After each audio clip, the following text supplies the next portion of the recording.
Last time on the Shadows of Greyhawk, our young adventurers were scattered across Diamond Lake, each of them bearing the weight of dark secrets revealed by the necromancer Filge.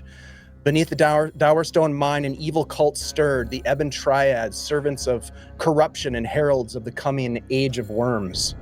Osric, grim and restless, sought counsel from his reluctant mentor, the sage Alastan, hoping to make sense of Filge's mad revelations. Goldie, meanwhile, found herself working extra shifts at the Come On In, a sentence handed down after the tavern's barn was laid to ruin by a rampaging owlbear cub that she'd foolishly, albeit kind-heartedly, allowed to nest there. Sitting amongst the tavern's patrons, Vamrid, Torbin, and Kandor met a new face, that of the priestly traveler Laurel from beyond the hills. Determined to return to the Whispering Cairn, Vamrid wove a tale of cosmic battles and ancient tombs and the otherworldly warriors known as the Vati. Now, hearing the tale, Laurel took up the cause without hesitation. True hero. Hopeful that perhaps by helping the young adventurers, she might continue the narrative underlying her own story and that of the late Malik Tumbo. The party would find themselves back at the Gavort Fort the next day, a few hours travel by foot into the rugged hill country northeast of Diamond Lake, and after tending to their troublesome owlbear cub and gathering what courage remained, they struck out for the Whispering Cairn once more. The tomb yawned before them, black and cold. They followed their old path deeper into the darkness, the air thick with dust and memory. Fresh goblin tracks marred the passage floor, and before caution could prevail, Torbin's battle cry thundered into the depths as he charged ahead. The others followed and were ambushed by a small band of goblins whose arrows came screaming from the shadows. Steel flashed, magic blared. The fight was brutal and brief, and when it ended, only a filthy sow, perhaps the goblin's pet or maybe their dinner, escaped. Catching their breath and bandaging their wounds, the party prepared for the challenges ahead. From somewhere above came the groan of iron and the slow, deliberate click of a latch turning in the dark. Something or someone was moving in the tomb above. But all of that was left unchecked as the sound of bare footfalls and the labored breathing of an old halfling echoed behind them. My friends, Goldie has entered the building. And you find yourselves now standing in the what could be considered the false tomb of the Whispering Cairn, astride the sarcophagus with its carving of a strange humanoid feature that has been described to you, Laurel, and the rest of the team as a Wind Duke of Aqaa, one of the warriors who had fought in the Battle of Order against Chaos. At this point, I will hand it to you to greet your friend, if you'd like. Goldie, as you come running in, knowing exactly where the crew is, after not finding them at the Gavort Fort, you happen to see a fat pig go running past you at the entrance to the Whispering Cairn, as it trailing behind it a rope leash as it disappears into the scrub and down the scree slope. Well, Goldie has just written in the Gavort Fort, "Eat it, Torbin," on the walls. And she's running straight in. She'll lean against the wall. You can see her kind of bent over, trying to catch her breath, hanging on to like the edge of like the entrance to the room that everybody is in. Well, nice goodbye, you guys. You didn't say anything to me. What took you so long? You, Torbin. We thought you were working. Why do you guys think I was working? I was working to pay off Duke. Because when we left, you guys just left. When we left, yes. You guys drank a whole bunch too, and didn't pay for all of it. Well, I had to take that out of my wages as well. Torbin, there's some choice words for you back at the Gavort Fort. Some of those were supposed to be on the house, I thought. On my house. Who told you that? Nobody. That's who. I'll take care of it. Don't worry.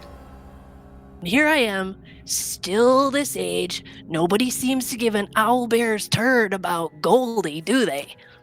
Are you an Well- adventurer too? We wanted you to be able to take your time. Because, we didn't want to Who's this? rush you. Isn't this supposed to be a You flipped me off secret? earlier. Yes, last night in the bar. That's you, isn't it? I flip a lot of people off. I understand. So She's really nice. no offense, really. I mean, None taken. It I happened. probably deserved it. I did make a comment to She's really someone good. about She's really their good in hair. the fight too. but no, seriously, you guys.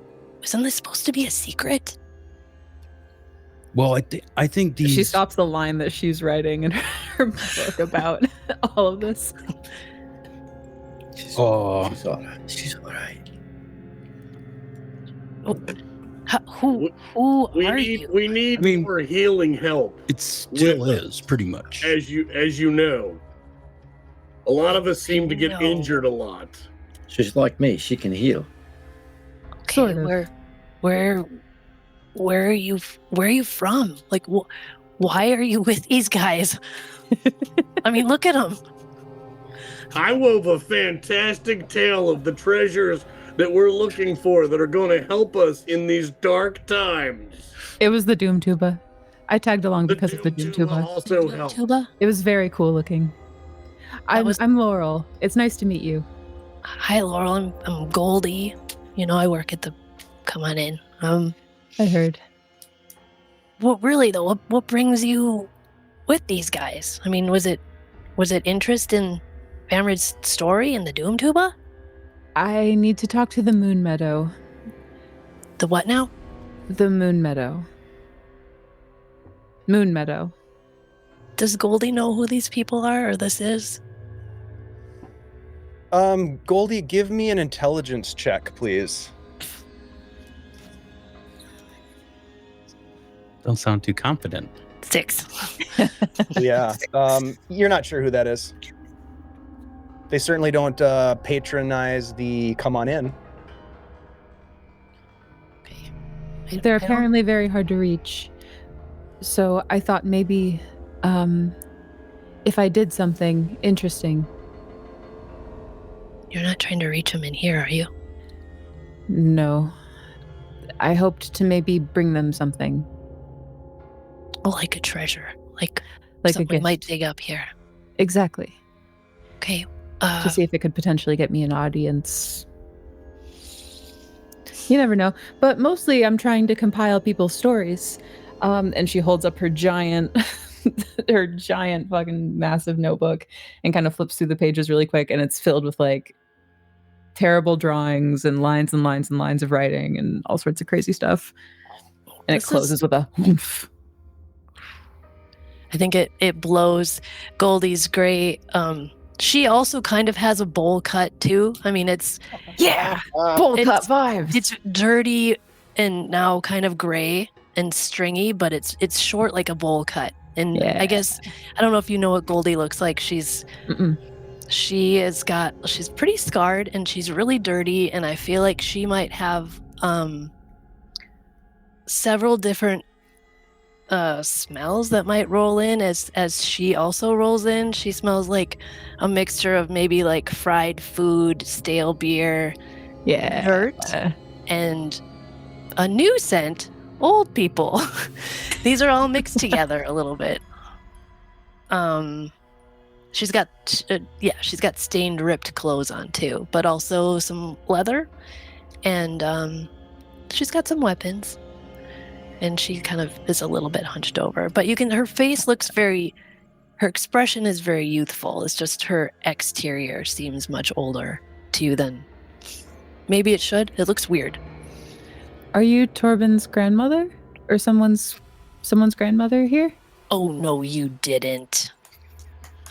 Now, Goldie, Hi. we also found out that I just hide behind my shield. we also found out that Laurel is quite the average snake wrangler based on the swelling and bite marks on her arm.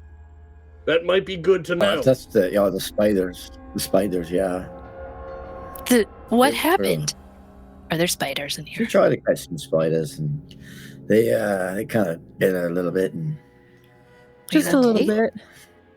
You- I can move 2 of my fingers, so I think all is well. I She's did not get some afraid of of them in a anything. jar.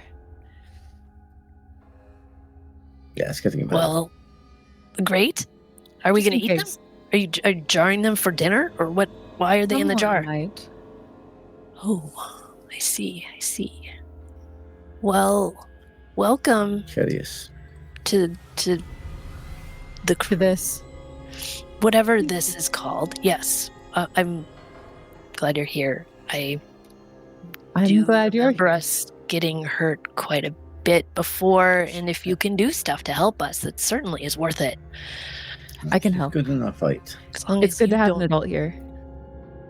You should have seen her earlier. Oof. You are awfully young, Laurel. Are you? Do your parents know you're 16. here? Not. Well, so yes and no. Mostly no.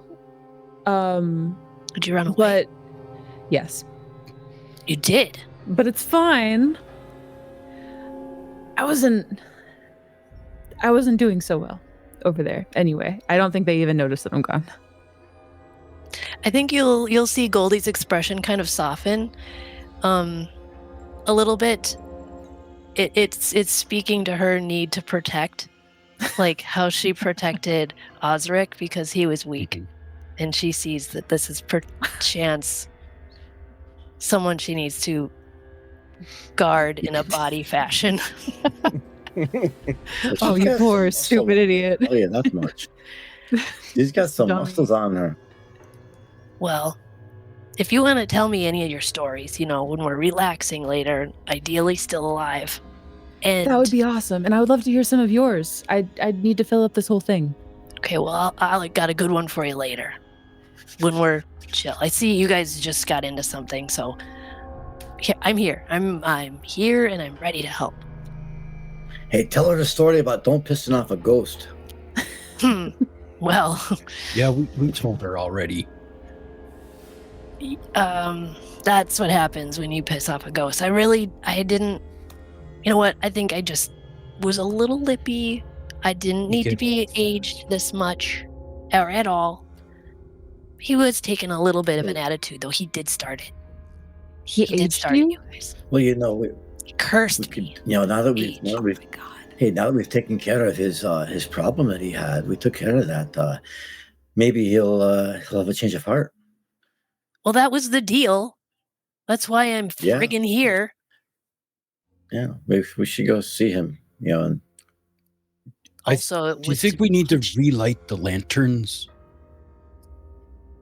before We try to do go up there because of the again? trap upstairs. Goldie, Yeah, we oh, also yeah. heard some sounds coming from up there, so there might need to be some fisticuffs going on soon. With that said, you guys take turns lighting the lanterns and begin to ascend the shaft up to the platform in a strange secret part of the tomb that is above the one that you stand in. Previously, you remember you had descended into the depths of 2 adjacent chambers below, and now you head upwards. With the pitons and the ropes and the rigging that you have, you easily are able to ascend. We won't get into that again because that was nearly deadly last time we did that, with all of the falling and whatnot and trying to catch people, and it was a total fucking mess. But you guys find yourselves ascending above the blue lantern as it glows ever so beautifully. And you find your way up to this platform at the top where you indeed face off against a face-like portal into a further chamber beyond.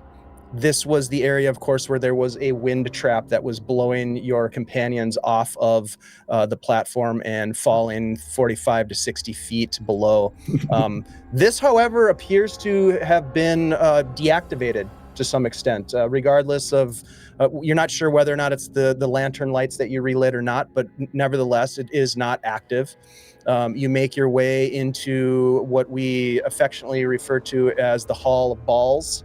And it's this long hallway on the other side of this face, and there along this long corridor there is a very narrow plank, a platform that continues into the darkness and beyond the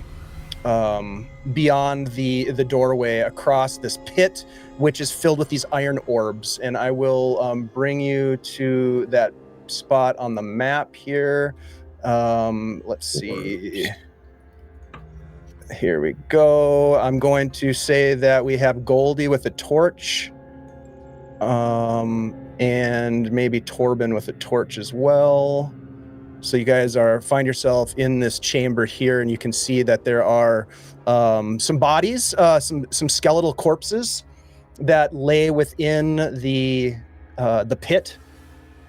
One of those you had taken with you, that was the remains of Alistor Land, who had said that they would help you in your quest to continue beyond what was a very sturdy iron door at the end of this corridor right here. So this platform that you're walking on drops about 10 or so feet down to this bottomless, it seems, pit. There were some creatures that you had gotten into a tangle with here. It was actually a pretty difficult challenge, but you lived. You were able to retreat back to Diamond Lake, and that's where you went on the side quest to reunite Alistor Land's remains with those of his family. Of course, we all know what happened there, and we can go back and watch the VODs if you want to check it out. It's all on our YouTube. So at this point, you find yourselves traversing this Hall of Orbs. This is where, of course, you would remember quite well, Goldie, you had the unfortunate encounter with the ghost. And as you continue along this foot or so wide beam of petrified wood that spans this chasm, you see ahead the door, and it appears to be cracked open slightly, as if the latch on the other side of the door had been lifted.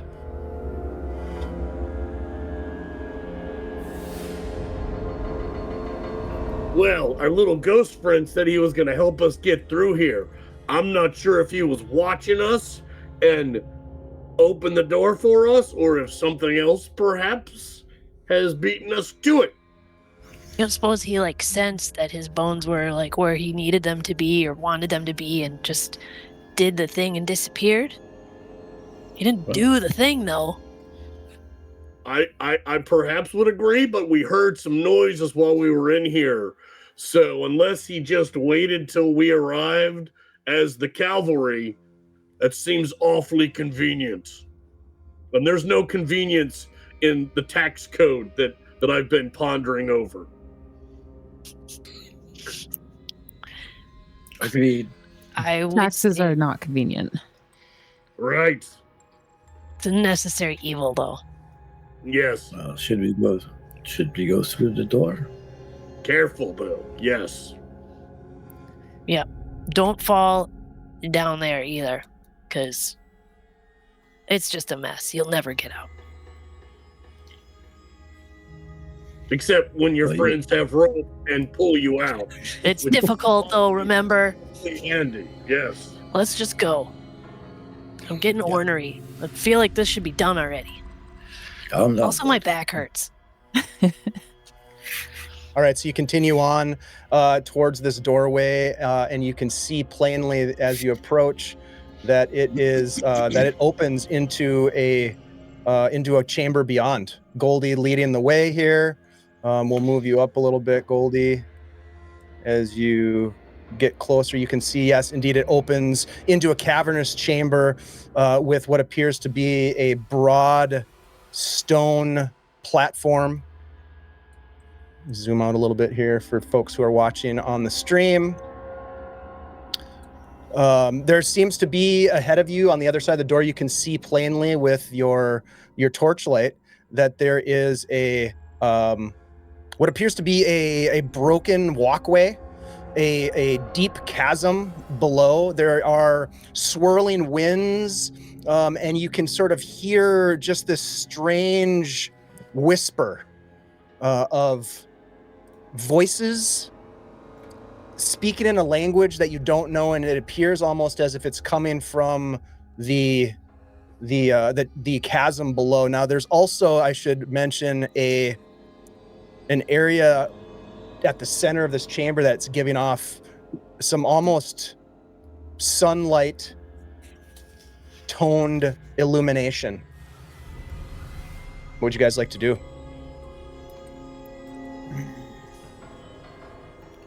Well, let's get into that room first, right? Let's go. I'll go in. Let's go in. I start looking for rope and... Oh, this goes around. Torbin, do you see any tracks as we come in here in front of us? Thank you so much for the where donation, am you I? guys. Appreciate you very much. Spectral Mother Fluffer and Babo. So, thank you. Oh, so Dave, We're at I can't get my character. 1350. Whoop whoop. Nice. Ooh. Torbin's going to look for tracks. Is this the type of ground where he might be able to see tracks of anybody that might have come this way? Go ahead and give me... Actually, you don't need to give me a roll. There are no tracks in here except for the tracks of your companions. There does appear to be the effects of the wind that is swirling below this. Here, let me get out my pointer here. There is sort of an edge effect. There is a small, or short, I should say, stone wall here. There is a wind swirling and whispers coming from the area around here. This drops off into darkness. You're unsure how deep. But yeah, you look around at the ground, Torbin, and the only tracks you see are those of your companions, leaving pretty distinct tracks in a fine layer of dust that covers everything in this room. It doesn't appear as though anything has been in here for quite some time. Oh, there we go. Thank you. Thank you. Well, what do we do now?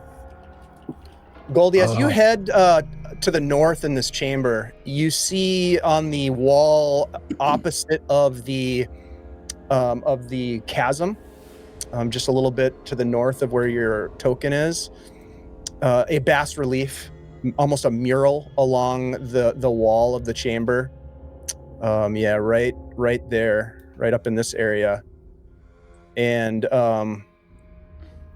as you approach it, it responds to your approach, actually. You look at it, and the sculpting on the walls appeared pretty crude at first. You hold the torch up and take a look at it and take a few steps closer. You can see sort of blurred figures. They're distorted, and it's really impossible to tell what they're meant to represent. But as you get about 10 feet away from the mural itself, there are these valves at the bottom of the mural that release a gust of wind, and just a continuous sort of stream of wind starts to sort of like wash against the surface of this bas relief. And you can see this like smoky sheet of steam that covers the wall, and it changes the look of the carvings. It plays about the rough edges and the distinctions. These impressionistic images start to become more clear on the walls. They begin to shift, and they come alive almost and move with this gust of air.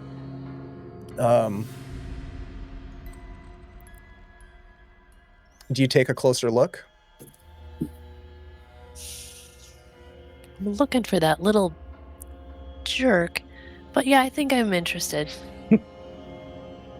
Okay. I move in. You can see that it seems to depict a peaceful scene of these creatures. These Vati, as Vamrid and Osric have told you, they're called the Wind Dukes of Aqaa. They seem to be in this sort of like idyllic sort of country scene, and there are these perfect circles, dozens of them of various shapes and sizes in the sky above them, almost as if they maybe are suns or depictions of completely perfectly spherical clouds, or it's unclear to you what they represent. But as this steam rushes across the surface, these strange twisted shapes emerge from the sculpture's edge, and each of these spheres begin to burst one by one. Oh. Hey, you guys, get over here. I can't tell if that's good or not. It's probably not. Feels bad. Can I like vibe check it? Absolutely. What does that mean exactly? Can I get in touch with my like animal instinct, like bad thing, make noise? Is it good or is it bad? Like maybe like a wisdom check? So you're just trying to get a feel if this is good or bad, the actual what's being depicted, or the mural itself? The mural itself, and specifically the things that are bursting. Was it doing that the whole time? No, it just started. It just started? Go ahead, Laurel, and give me a wisdom check. Now, the challenge level for this is going to be pretty high, so it's going to be a 10. If you are able to beat that, then you'll get some pretty good information. Otherwise, you'll get just a little bit of rudimentary information on this thing. 10 on the die. Okay. 11. You need a 20 to get all the information with the challenge level, even though it's prime for you. So what you do get is you get a sense that in and of itself, it doesn't seem like this mural has any sort of danger to you or your companions as you're looking at it. You do get some strange vibes as you watch the transition of the scene from this sort of idyllic, sort of bucolic, very calm countryside depiction to these strange sort of creatures that come out as the steam flushes upon the surface, and these spheres or these circles bursting. It doesn't seem like it has in and of itself an immediate threat to you. Does it keep repeating itself, or did it just do that once when we looked at it? Yep, it keeps doing it as more steam is kind of released and wind is kind of coming up through these little vents along the base of the bas relief. Just gonna get closer to it and sniff the steam. Sniff the steam. The steam and the wind coming up just smells like air, like compressed air that's being forced through old valves and tubes. If you recall on the approach, maybe Laurel noticed this, maybe it was pointed out to her, but there were these stone ducts, almost these small stone tubes that lined the walls of this place, which kind of gives it that it's called the Whispering Cairn for a reason, right? There's wind that's blowing, and you found what appears to be the source of that wind, and on the wind it's almost like it's carrying words of some kind. It's just unclear to you what those words might be. It's old. This place again has not been accessed in a long time, so it probably has, I would say, probably a little bit of a smell of staleness to it. Does the whispering change at all when this happens? No, but it seems like it's very like on a cadence, like their words being spoken in a cadence of some kind. It's like it's singing a song.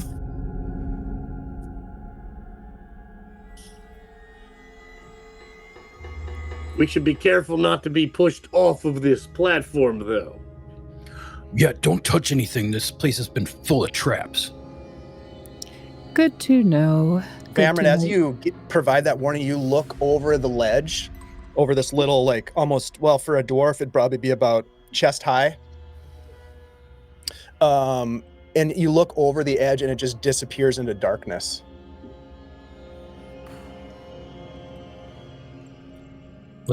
But maybe there's a door or something up here. Let's keep going around. It looks And like I will it might be a also- circle. I will also mention that as you came in, you noticed that there was another one of these sort of like alcoves to the south of the doorway that you entered. Okay.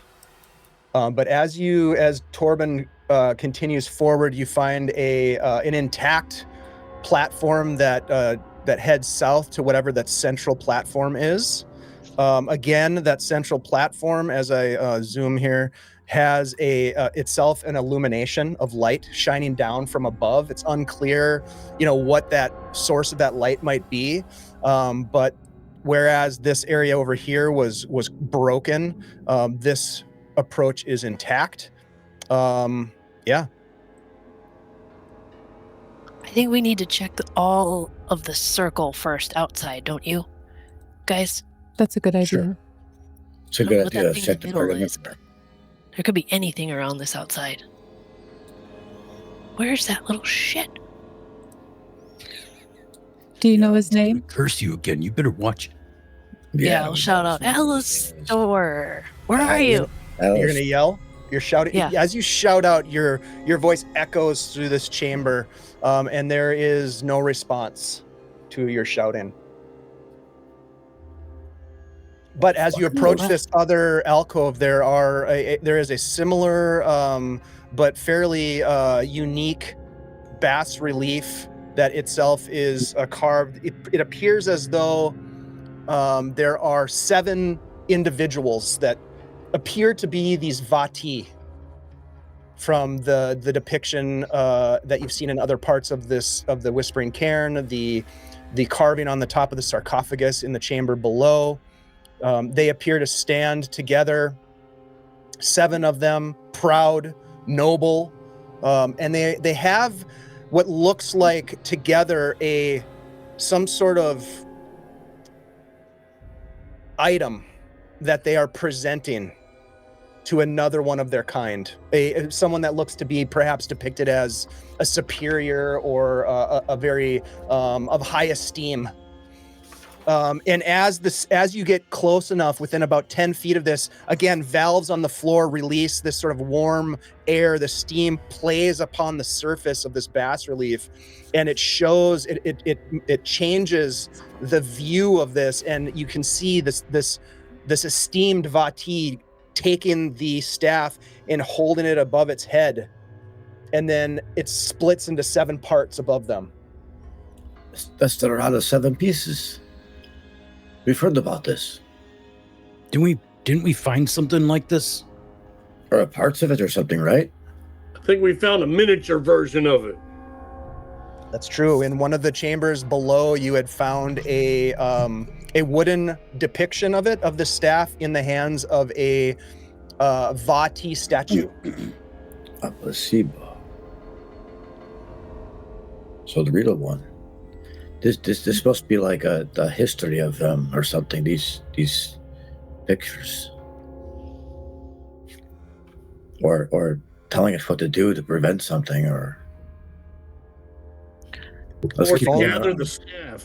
If only you had that a we- bard who had legend lore that could make a roll to see what any of this means. We all turn and look at Vamrid. I will be happy to make another roll. Toot after your looking at horn, these. my friend. All right, go ahead and tell us about the this feature that your class has, the legend lore. So we're all up to speed on it. So as opposed to the last time we played, and I was just bullshitting about half the stuff in here with treasures and things. This actually allows me to check on specific facts or events. That's why sometimes when you asked, I was like, no, it doesn't work, but you can make an intelligence check. But yes, Right. in this case, you have a very specific thing that you're trying to do. So this is going to be a charisma check, but I will say that this is going to be difficult. So you're going to need a 16 total. Don't forget to be good. If you get a 20, if you get over 20, you'll get more information. But a 16 will give you some rudimentary stuff. I'm gonna give you my regular hero point to start. Okay, so that's a +1. Yep. And then it's gonna be with my charisma, I assume. It is a charisma check. Yep. Huzzah! That sucks. What is Yeah, it? that was a solid 7. 7 total. Okay. Yes. Yep. It is the construction of these bas relief are so beautiful that it's not like anything you've ever heard of or seen before, Vamrid. You know that this is depicting something extremely important, And you do know, of course, because you've already found and discovered that there is a connection with the Rod of Law and the Vati. I think you also knew that it was used, the rod itself was used to put down Miska, the wolf spider of chaos, the agent of chaos that they fought. And so that much you are able to glean from this because you had prior knowledge, but there isn't really a lot of additional information that you're pulling from this at this point. You see that there are 7 of these Vati or Wind Duke presenters, but that you're just not sure like much more about it. Are there 7 circles in the last one with the calm countryside that turned into the creatures emerging? Oh. No, there were many more. There were many more than that. Were there 7 colors in the chamber below? There were. Mm-hmm. Let's keep going around the circle, see if there's any more. All right. Someone with a torch, so don't get lost. I'll go last because if we move in front of somebody else, they get lost in the dark. So you continue south. You see again a platform that goes to the central platform here. Having trouble with words. And you continue south to investigate. And as you do, you can see that there is yet another alcove on the south end here that has a very similar yet unique depiction, a similar style of ornamentation, but a unique depiction of another scene of the Vati. It appears to depict a battle, a great battle, and with it, as you walk within 10 feet of it, Goldie and Laurel and Vamrid, you can see the little vents again open up along the bottom of this thing. The steam and the air brush upon the surface, and it changes the scene as one of the Vati apparently appears to attack or impale this demonic spider-like creature, which you could probably intuit, Vamrid, is Miska, the wolf spider. It kind of looks like a Drider, if you guys have ever seen in like the any of the monster manuals what a Drider is. It kind of looks like that. 4 arms, human head flanked by 2 wolf heads. It's very interesting. But yes, there is and then some sort of like explosion. Then there is one of the Vati is hit by part of that explosion and is then laying on the ground, and then it just replays that imagery again. Is the explosion coming out of the spider when it's impaled? It is. Would I be able to gather any information from this one with bardic knowledge? Let's give it a try. 16 will get you something. A 20 will get you more. Okay. These guys really know how to work with wind. Yes. Yeah, they do. 12. Do you want to use any of the special hero points? You've got a bunch of them. Use it. Yeah, we can stack them. If you use 2, it'll get you to 16, and if you use 4, it'll get you to 20. You've got 13 of them right now. I would use some. Let's use Do like it. 4. Okay. Let's use 4. Yeah. Okay. You gotta know something. Okay. That's what I keep telling myself. Okay. Somewhere along the line, Vamrid, when you've been sort of racking your mind on the Vati and the Wind Dukes, whether that's here in the chambers right now, or if it was back in Diamond Lake, and it's just been sitting in your mind, and you've been sort of thinking back to some of the things that you'd heard before, you can see, you believe that this individual who is attacking the Miska, the wolf spider, is one of the wandering dukes. You remember this wandering duke, and then you think, you know what? There were 7 wandering dukes. So you think back to the bas relief that you'd looked at previously, the one to the north. There were 7 Vati. Those must be the 7 wandering dukes. They were the ones who were sent out to find the parts of and discover the secrets of the Rod of Law and bring it back, and so that they could win the battle against chaos. The wolf spider is you can see more clearly now. It's the beams coming from Miska's eyes that destroy this Vati warrior, and you can see a glyph on the warrior itself, and you realize that is a similar glyph to something that you've seen before. This is the glyph of Icosiol. I'll put that name in the in our chat here for you. Yeah, So when I was in the outhouse at the come on in, I think it came to me, and it just put it together. That outhouse. It's always the I'll outhouse. do that a lot. That's where the magic happens. Jogs a where lot of thinking- memories, that outhouse. That's where thinking happens. I've got to go to that outhouse. No, you don't. No. Don't, you don't Do want to. not suggest. Storied place. There's definitely stories. Those walls could talk. No, we don't want to hear it. They'd be I think- screaming. Given that you spent those specials to get yourself to 20, I guess I will also tell you this: the whispers that keep continuing to emanate from the chasm behind you, and that cadence that I was talking about, it comes in sevens. Hmm. It's a repeat of 7 words that are being spoken. And I just gotta tell you, when we get our Gavort Fort up and going, like full cleanup and everything, I don't see any reason why we shouldn't have some murals on the wall depicting our great battles with some of these little steamy, bubbly things. Let's make a note of that. I'd like to make that happen one day. I mean, it's, you know, low on the list after cleaning it up and the outhouse there too, but you understand what I'm saying, right, Torbin? Yeah. It seems like a really lovely bathroom feature, right? Like I was with just the thinking I that. only know how to warm, breathe wind, steamy so- winds. Yeah. It could activate. People be talking about the Gavort Fort bathroom. Kandor, do they have anything like this where you're staying? Like, can you like help us with that, or is this? I mean, there's very minor differences between where I am and the Gavort Fort. The first one is where I am, it's clean. The second one where I am it stays clean. Right. And the third one is it doesn't try to kill you. The Gavort Fort has tried to kill you all? Well, the No, bathroom. I mean, Oh. The outhouse. well, there is that. and Yeah. infested. But Infested. anyways, I think we should really continue around. There's got to be more. What's that in the middle? I turn around and I look at that circular thing. I think the light's coming from the ceiling down into that. That's true. Is that a hole in the middle?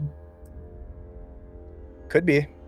You're a little far. You're far away to be able to tell that, but maybe. Yeah. Let's go around and check the last mural and see what that looks like, and then we Yeah, can let's stick to the establish- plan. Yes. Alistor, you better Good to get be your right. ass over here. It's good to be regular, right, Goldie? You stick to a plan. Always stick to a plan. Okay, you guys walk over to the 4th and final mural, and you can see that again, similar as you approach, the wind breezes across the surface, and you can see that this appears to be a towering depiction of a Vati general or some sort of maybe king or warrior of some esteem, wearing the glyph that you, Vamrid, recognize immediately as the glyph of Icosiol, the one that you just saw in the last. So you get the sense that this individual was probably one of the Wind Duke generals, because in this particular picture, you can see that there are a legion of Wind Duke warriors that are all holding swords over their heads in some sort of a reverent, and as the wind brushes across the surface, their swords go up as if they are saluting this general. What a glorious picture. All of the, if you want to make another legend lore on this one, there's one piece of information you might be able to get. I'll say with a 16 you'll be able to get it. All right. Let's go, Die.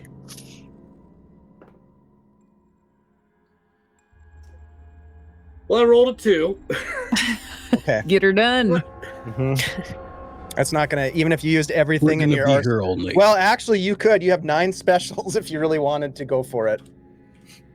We gotta save some of those. Yeah. Okay.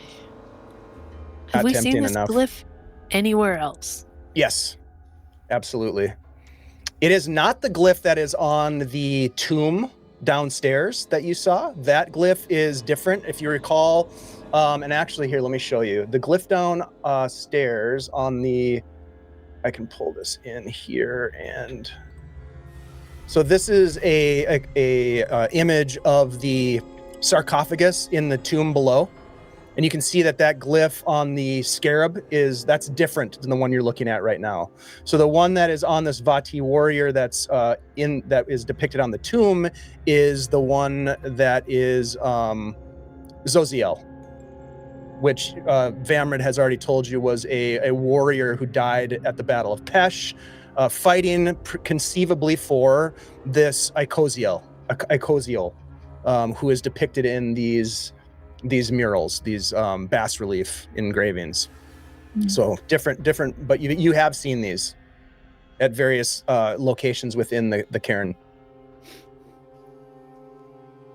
Again, those seven words are being whispered upon the breeze that is flowing up from this chasm below. I have a question. Is there discernible emotion in the... Maybe this is a dumb question. Is there discernible emotion in the wind, in the steam, in the cadence of the words? No, there doesn't. I mean, it doesn't seem to give you... Well, give me a charisma check.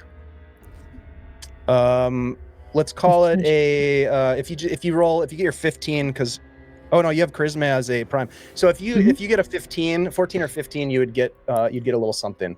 So I got an 18 on the die. Okay, and then that's perfect. Plus 4, Yeah. so 22.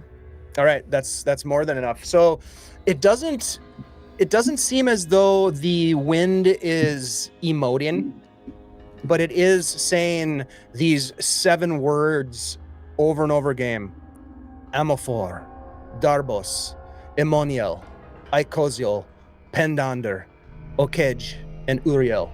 And then it just continues. So I'm writing them down. The warriors. Yeah, those are the names.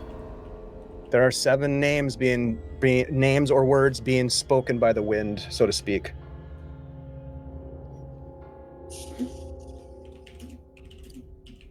Yeah, she's writing them down. I'm wondering if we should say the names with the wind if anything would happen. Or if we all stand on all 4 plates. Or that middle area. We should check out the middle area first, right? Before we start separate, maybe. saying stuff. No unknowns. Yeah, we'll go over there if we need to. We'll tie a rope to you in case it crumbles or something,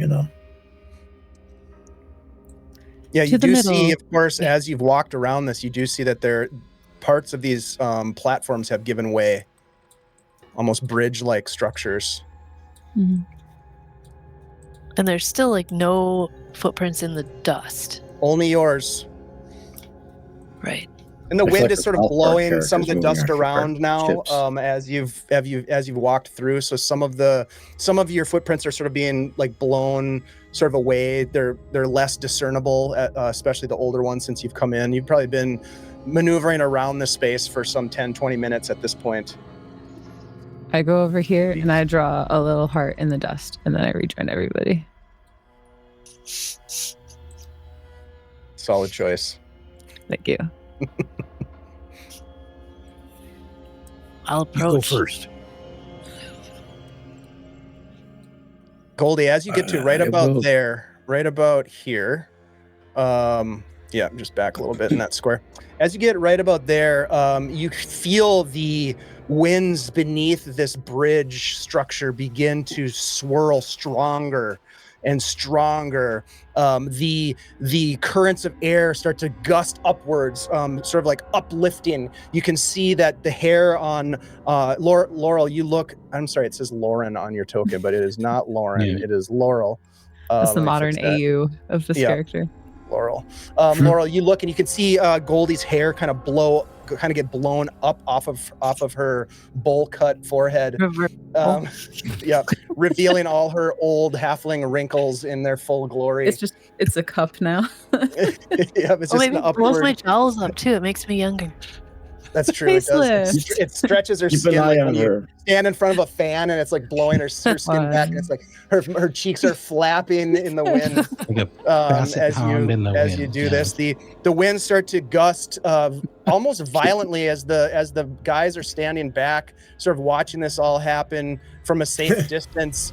You see that the something begins to materialize as the winds become stronger and stronger. And with that, my friends, I would like Goldie and Laurel to roll. Go ahead and roll wisdom checks, please. Oh boy. Keep a hold of her. She's very small. She can blow away. Ooh, that's pretty good. Oh God. Nice.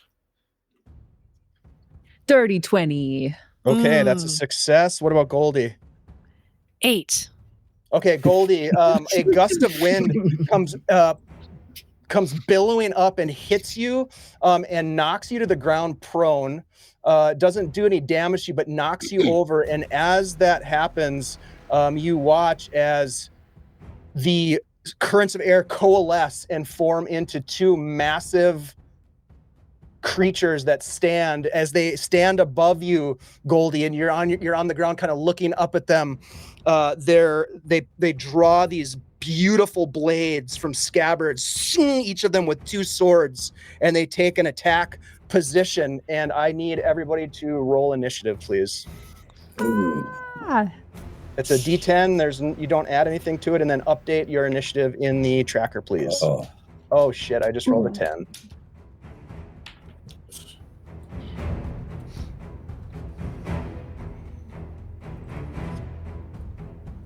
I have to get into Let's it. go. It's a little slow here. There we go. I know you're not talking to me like that.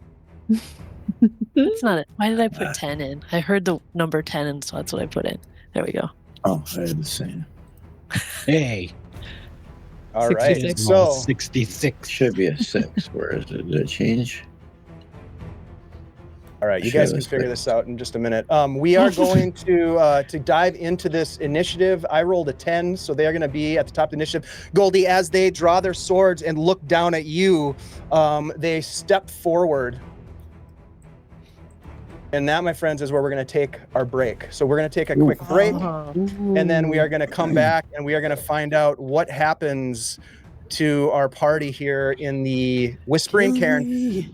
Thank you, everyone, for hanging out with us tonight. We are, of course, raising money for Feeding America, which is an absolutely fantastic organization. We hope you will dig into your pockets and help us. We are currently at $1,350. Thank you so much to tonight's donors, including Bob, Spectral Mother Fluffer, Anonymous, the Order of the Owl. Thank you guys so much for jumping in and helping out with this. We're at $1,350, and our goal is $2,000. So we have until the 24th. Now, I will say this before we go to break: if you every $5 that you donate gets you a raffle ticket, so to speak, and that will give you multiple opportunities to win one of 3 giveaways that we're going to do on the 24th. You don't have to be present to win, but we will be live streaming a pirate board game. And at the end of that pirate board game on Monday, the 24th, we will be drawing the winners. So so the more you donate, the more likely you are to win. And you're helping people out, because every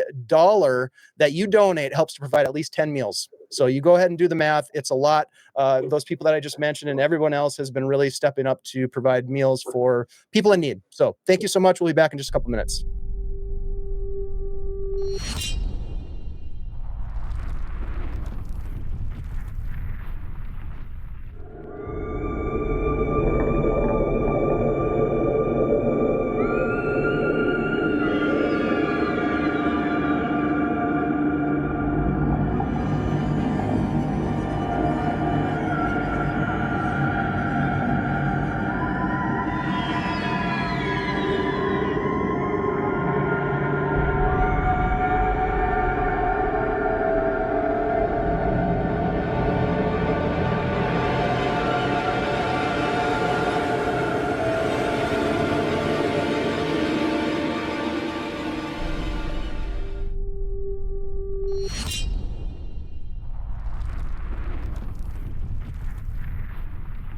So as we return to the story, my friends, we've got a bit of a situation on our hands. Goldie and Laurel have approached this center platform that is surrounded on all sides by a deep chasm, wind gusting forward, blowing violently upwards, enough so that it knocked our companion Goldie to the ground.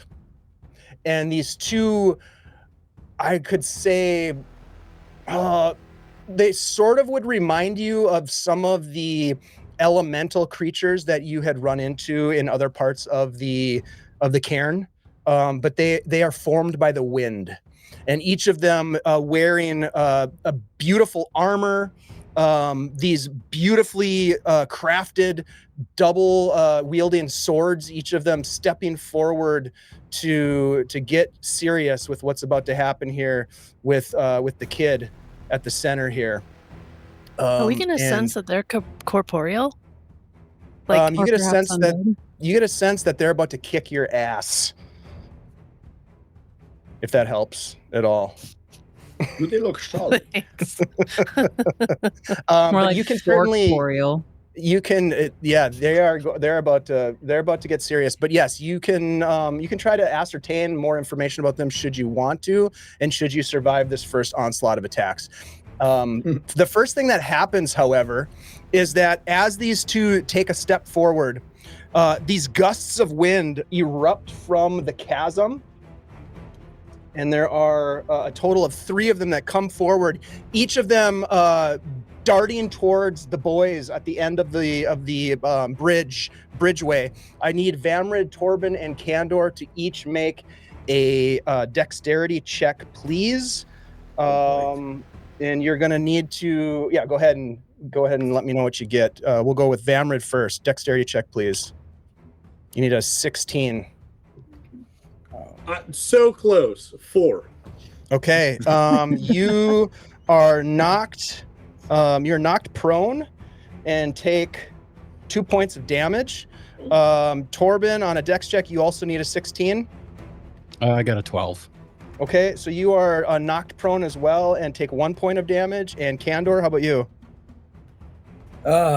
Just a bit outside. I rolled a 15. 15, just not quite enough. You get knocked prone and take 2 points of damage in the process as these gusts of wind, almost as if they are creatures unto themselves, you can see that they come towards you. They coalesce into a ball of wind and then blast into you, knocking you down. Meanwhile, it is now the turn of these warriors. One of them steps up here, the other one here. The first one is going to slam their swords together, and there's this massive clangor. So that would sort of answer your question, Goldie, that these, at least the swords, are corporeal, and they look real sharp from where you're laying on the ground. I need Laurel to make a dexterity save, please. And Laurel, you are looking for a 19. You got the bonus. Easy. You got this. That's a natural one. That's a natural boy. one. Okay, so you are going to, as a result of that, you're going to get pushed back 40 feet. So you get 5, 10, 15, 20. You get smashed up. You get pushed over the top of Kandor, back to the wall, and you slam against the wall. You're going to take 5 points of damage, and you are knocked prone as well. You look down in the dust. You can see the heart that you drew right next to where you're slammed up against the wall. Meanwhile, the other one is going to make some attacks at Goldie. Emotional damage. First one, Goldie. Oh my god. If that's a nat 20. I got to take a picture of this. We need to unionize. No, you don't. No. I think the 5 of us, we need to unionize against Dave. It's too late. Conspiracy. Premeditated. Hey, you could have sat this one out, Torbin, but you didn't. I'm going to put this in the chat for you guys. Over on our Discord, folks, if you're interested in seeing where all the pain is posted, post the pain. Where is that? There it is. Right underneath the picture of my dog. Yeah, it was a natural 20, I'm afraid. I forgot about the picture. So sorry. And there it is on my Spider-Man dice, no less. What does that mean? Okay. So that means for you, Means it hurts. it is going to be, I'm going to roll double the dice. This is just the first attack because they have 2 swords. They get 2 Oh, attacks. I'm aware. That's going to be 9 points of damage. The second attack Ooh. is a 21 total with not a natural, or not a natural 20. So that's 5 more points of damage, Goldie. Okay. That was considerable damage. That is their It was. turn. Laurel, it is your turn. Ah, fuck. Yeah. This My is plans. the boss battle, y'all. Get ready. Okay. Okay.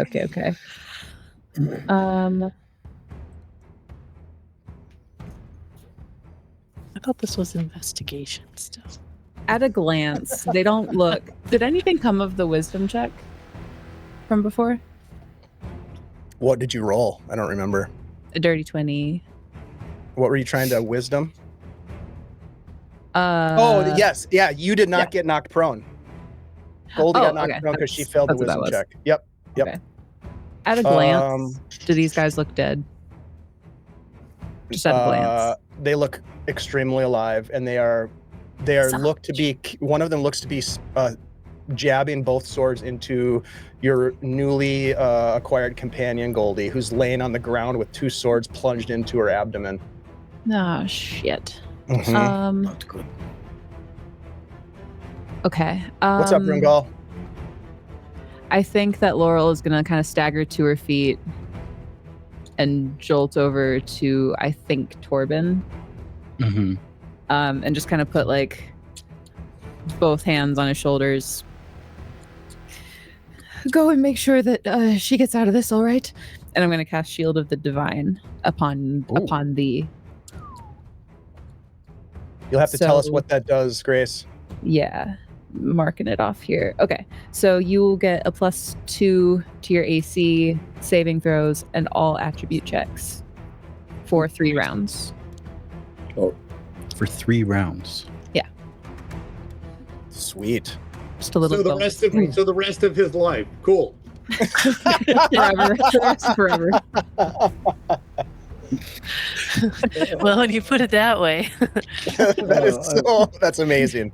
It'll be an That's awesome 30 amazing. seconds. Yeah. That was is a bang. Good. Yep.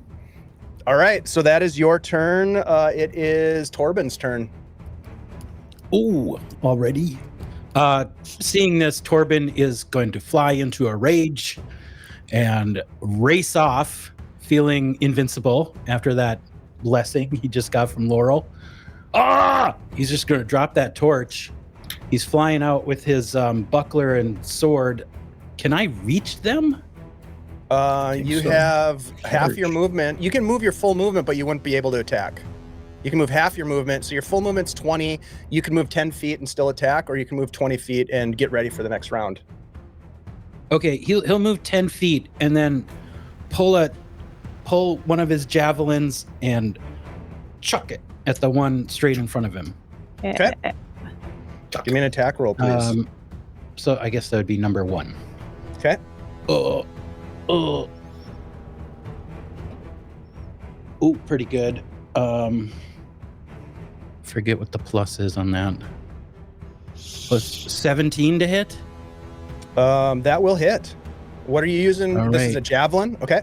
Yeah. He Mhm. just threw. Go ahead a and roll javelin, damage. So that's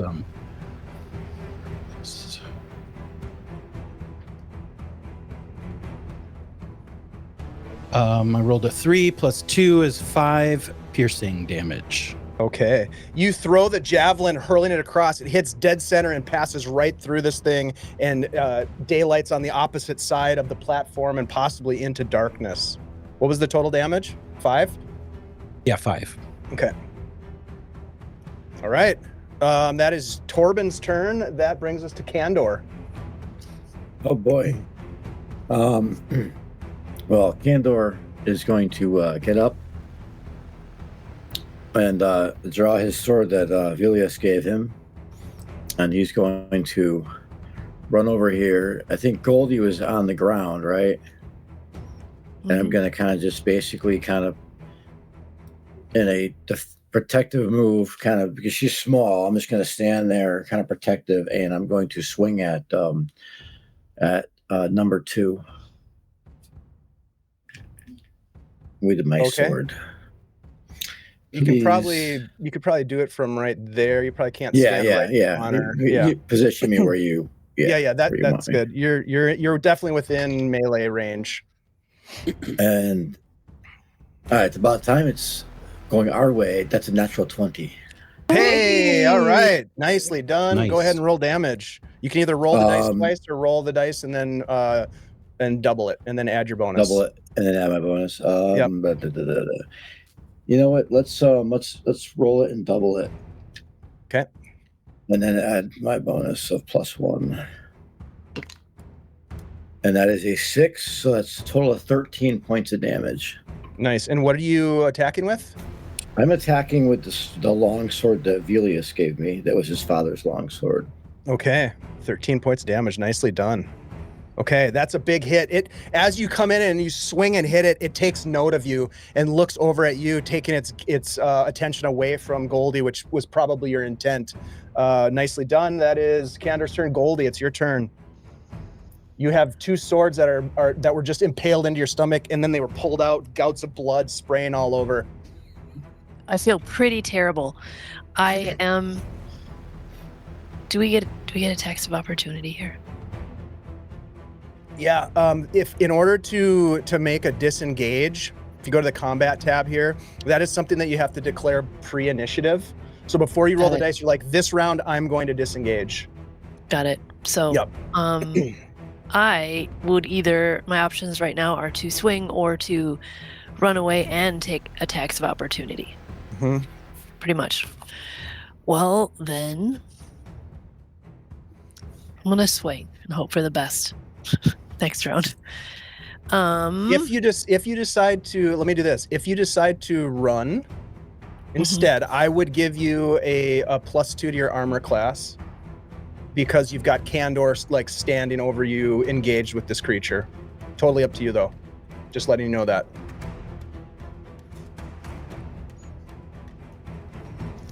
And it looks like they are made of wind except for their weapon, is what I'm gathering. Yep. And armor. They look magical for sure. These things are magical creatures of some kind. Okay. Crap. So I am going to try to run back to Laurel, who I'm assuming is going to be able to heal me, because I can't do anything like this. All right, so you scramble to your feet and run. They are going to get an attack of opportunity on you, but you'll have a +2 to your armor class. The first swing is only an 11. That's not going to hit you with the +2, thankfully. Otherwise, it would have. Thank you, Kandor, for that. And then the other one swings as well. And that is a 6 and misses as well. So yeah, they both miss you as Kandor stands sentinel over the top of you, and you are able to use your full movement if you'd like to get out of there. Yes, I am doing some speedy monk movement to head back over, and I'm going, and I get right back over there, and I leave the torch where it is. Okay, torch is burning. That is Goldie's turn. Vamrid, at the bottom of the order, it is your turn. What would you like to do? So I would like to start chanting the names with the names that we hear in the wind. Okay. And then can I get any kind of my bardic lore, my legend lore, to figure out any more information about these guys? Did you already roll to do that? I can't remember. Not on these guys. Not on the names that are coming up. Yeah, or no, on these guys here. The two guys specific. Yeah. Got you. Yeah, if you want to use your action to roll legend lore, fuck, why not? Go ahead. While I chant the names, yeah. Sure. Yeah, sure. You're gonna want to get a 20 on this. I got a 14. Okay. Here's what I will tell you with a 14. What's your charisma is your prime, so that would be okay. That's a partial success, I would say. Here's what you get. These things are here to guard this tomb. You are closer than you've ever been to real discovery in this place. Up until now, you have discovered the remains of tomb robbers. The items that you've recovered thus far have been those that were brought into the cairn by those who were hoping to pillage this place. This is a room and a chamber that no one has ever breached before, to what you can tell based on what Torbin told you about the tracks. This is the real deal. If you and your companions survive this, there may be something extremely important on the other side of this encounter. And that is your turn, my friend. As you begin, you're chanting these 7 names that you're trying to, at the best of your ability. What was your roll again? It was a 14? 14, you're doing a really good job of like reproducing the names to the best of your ability, and maybe you're starting to remember who those wandering dukes were, that kind of thing. Let's go ahead and everybody roll initiative again as we enter a new round. Dave, I would like to declare that Torbin is going to try to intimidate these 2 guys. Okay. With his intimidate ability. Sounds good. I have to declare it before initiative. Got you. Okay. That was well declared. Shoot. Damn it. If only I had a better initiative, it would have been a lot cooler. Yeah, where am I? It'll still be cool. It'll still be cool. There we go. I don't care. I'm rolling really good super initiative scary. for these guys. All right, at the top of the order, these gusts of wind explode from below you, and these motes of energy, 2 of them come flying up from the darkness below, one at Torbin and one at Vamrid. I need both of you to make dex checks, please. Dex checks. Yep, Vamrid, what did you get? Well, I guess if you're gonna get a natural 20, a saving throw's fine. Okay, so you got a natural 20 on the saving throw. You see this ball of energy, this ball of wind coalesce in front of you and comes straight for your head, and you duck out of the way, and it just goes into the ether above you and disappears. Torbin, what did you get? You need a 16. I rolled a 19. Okay, Nice. Same thing. You are able to. Let me just do this. Dex change. Okay, yeah, you dip out of the way as this thing flies past you, and then these warriors are going to make some attacks, and it looks like the first one is going to slam its swords together again. I need Torbin, Vamrid, and Laurel to make dexterity saves. You are Laurel. Let's see, Laurel, Vamrid, and Torbin. You guys are all trying to get a 19. Oh boy. Ow. That's a natural 20 on the saving throw. Oh, all right, very nice. Nice. I will say that with that, you do not have to. You do not feel the effects of the successful save on this, which would have been getting you pushed back 20 feet. You stand your ground with a natural 20. Yeah. Vamrid, what'd you get? 9. Okay, you are pushed back 20 feet, slammed up against the wall, and take 3 points of damage. Torbin, how about you? That was only a 12 for Torbin. Okay, so you also get pushed back 5, 10, 15. You get pushed back, slammed up against the wall, and take 6 points of damage. Holy shit. Max Jesus. damage on that one. Getting killed The by other that. one steps forward and is going to take 2 swings at Kandor. The first one, 18 on the die, 22 total, Kandor. Yeah, 18 hits, yeah. So that's going to 22 be hits. 4 points of damage, and then with the second attack, that is only a 9. That does not hit you as you Yeah, it's block not it gonna with your hit. sword. You get hit with the first one as it slices across you, blood just spraying into the wind, and the blood just gets blown up by the gust of wind. And then the other one comes in, and you put the sword up above Velnius's sword and just block the swing. And that is their turn. Kandor, it's your turn. Kandor just quickly glances down and just screams at this one he originally hit, number 2, I think it was, and just says, Great, Eroni, I just got this new tabard from the keep this morning. And I'm going to try to hit it. Which one? Number 1 or number 2? I guess I hit number 2 first, right? You did. That's the one you hit before, yep. Mm-hmm. Yeah, that's the one that hurt Goldie.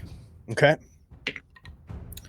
And plus 2. Does a 16 hit? 16 hits. Oh. Okay, at least it's... Excuse me. That will be 8 points of damage. Okay, another big hit as you swing and cut right through the body of this creature beneath the helmet, the beautiful, well-designed, ornate, plate mail that it wears, the chest piece that it wears. You cut through just below the armor and cut through the wind that makes this creature. You can plainly see that these are some sort of wind elemental creatures. But you do. What was the total damage on that? That was 8. 8 points. That's what I thought. Okay, great. Yep. All right. That is an awesome turn, Kandor. Good thing you guys brought Kandor along, who seems to be a fucking ass kicker. He's quite a cleric. Yeah, he is a great cleric. I am only second level. So. Vamrid, it's your turn. What do you want to do? What does it take to activate my ring? Is that an action, or how does that work? What ring do you have again? The Ring of Feather Falling? It would be like a reaction kind of thing. There isn't really, is there reactions in this game? I don't know. It would be in response to, being to falling. Basically. You could activate it. Okay. Yeah. I don't think it would take your full turn though to do that. Okay. Yeah. So can I just... Over the side? He hasn't gone over the side, thankfully. No, I'm not. No, that is not the plan. But instead of flying back, jump at full Just speed. get out of here, man. Save just yourself. in case he's asking for a friend. So if I run just full out, is it just the 20, or do you run farther if you just fully run with your action and everything? As a check. You could make it all the way if you do all of your action to run. There's like advanced movement mechanics in this game. I just yell Doom Tuba and I'm running. Okay. Yeah, you just race forward. Yeah. Do you give it a bump on the way? You give it a bump? If I can, absolutely.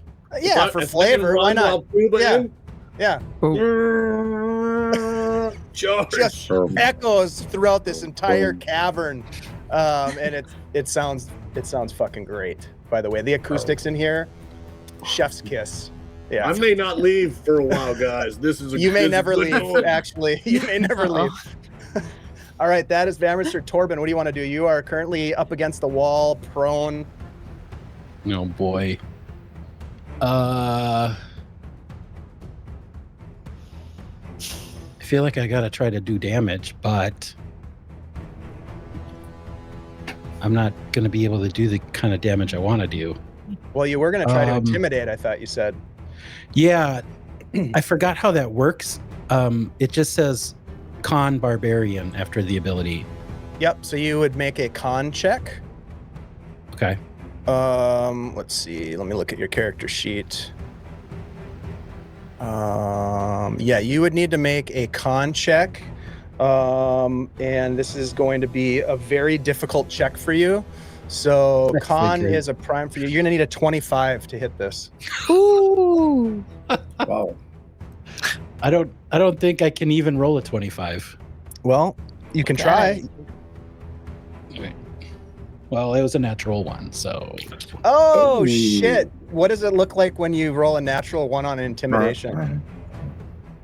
I would say right at the moment when he was about to bellow at these guys and try and just like give him his war face, he got blasted with that gust of wind, and he ends up just going, oh, like with his face up against a wall, feeling like sliding down.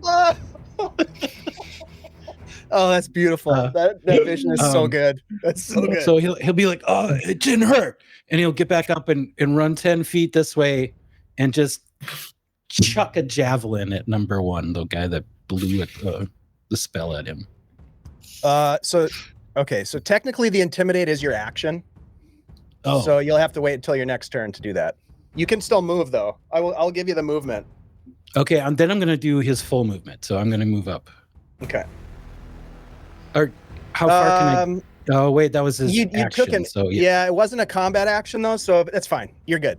Okay. 20 feet is fine. Yep. All right. That is Torbin. Goldie, it's your turn. What do you want to do? Goldie is I think probably like laying right next to Laurel, looking Bleeding. up, going, "Help, help!" Can put a band-aid on it. Can I hold my action till after her? There's no am I out of luck? holding, but if you guys want to Okay. switch, initiative order, sure, why not? Let's do it. Let's do that. Yeah. Let's do that. Help Yeah. me, So Laurel, you go next. help an old lady. So all I have is first aid. I've fallen and I can't get She's up. playing the old part. The clapper. Yeah. I used Medical my alert. big boy healing Medical spell alert. earlier. Don't worry, Goldie. We're coming right now. She just hit her little bracelet button. What do you want to do, Laurel? Don't go towards the light, Goldie. Nurse. I go, clear. And I do Nice. first aid. All right. This is the Go only ahead healing and spell that I have roll left, it I'm up. sorry. It's gonna Goldie do opens her nothing. shirt. It's 1d2. Yep. There's no 1d2. Just roll a on this. d4 and on a 1 or a 2, it's a 1, and on a 3 or a 4, it's a 2. How about that? Can I use this coin? Absolutely. Yeah. On one side is a 20 and on the can- other side is a 1. There you go. Flip it. Ah! Fuck. All right. On the edge, didn't it? That's a 2. That's a 20. Okay, so 2 points of healing Yeah. as you Get 2 cast, points. cast Okay. first aid. 2 points. That's Feeling good. Feeling good. something. That's something. All right. So that's Laurel's turn. Do you say anything to Goldie, Laurel, as you do this?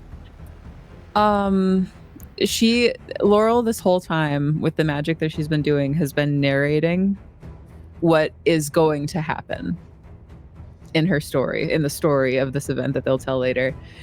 And then things were looking dire for Goldie, but then we pulled out the perfect healing spell and we did it. And then yeah.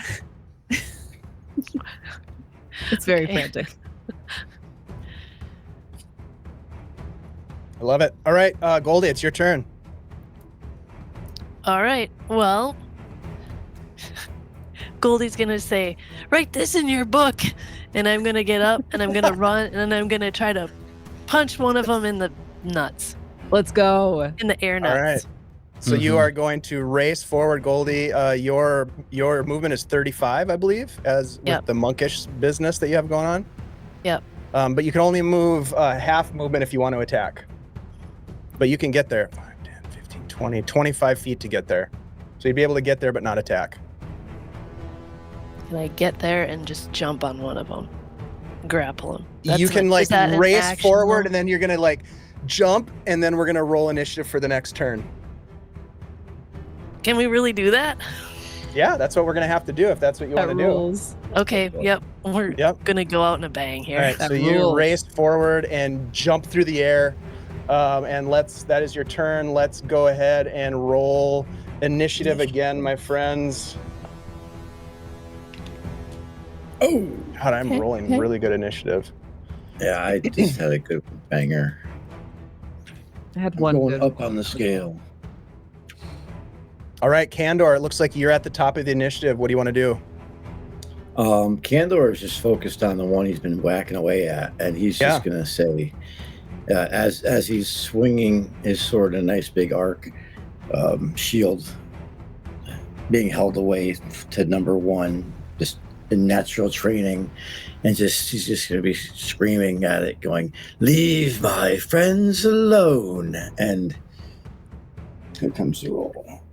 We have bonuses. We can roll 2. Okay, 12 plus 2 is 14.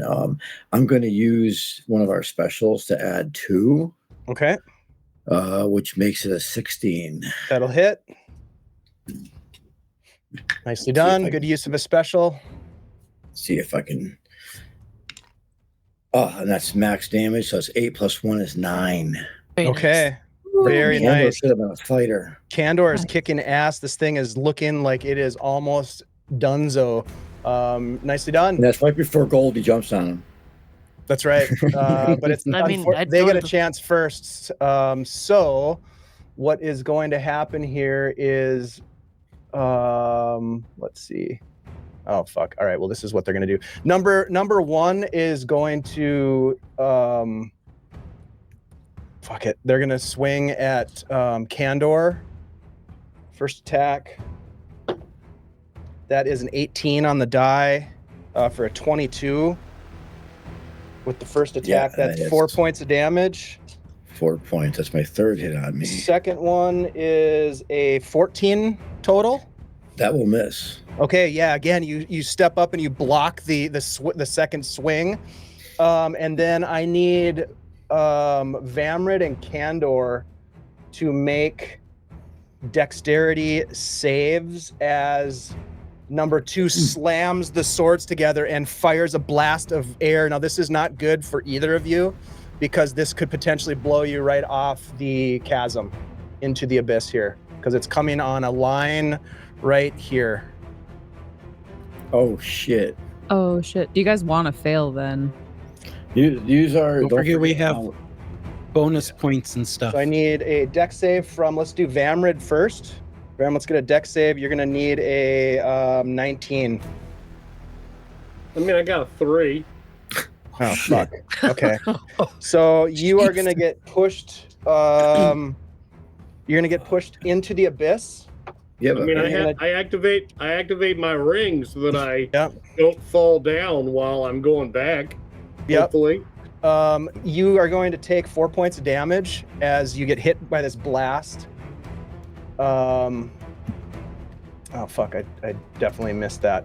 All right, so you are falling. You activate, and you just are. How does that work? You're just floating downwards, feather fall, right? I mean, as soon as I start flying back, I activate the ring. So Darkness, hopefully darkness as you're falling into this. Wind is blowing up past you. It blows your hat off. Your hat goes flying as you go down. Kandor, how about you? What'd you get? You need a 19 as well. I was trying. I didn't realize you needed a save. My bad. It's okay. Dexterity, right? Yes, sir. That's 18, and I'm going to use one of them. Do I need to use one of them? Right? Yeah. Yeah, you need a 19 Yeah, to use a make it work. special. I'm using a Use a frickin' special. to make that a 20, dirty 20. Okay. So you have used a special. Let's just check here. You're still pushed. You don't take damage, but you're still pushed back 20 feet. Do you have a ring? Do you have a ring of Featherfall by any chance? No, but I'm wearing armor and have a heavy shield and a heavy sword. You're gonna yeah. fall 60 feet. You're gonna take boy. 66 damage. Ow!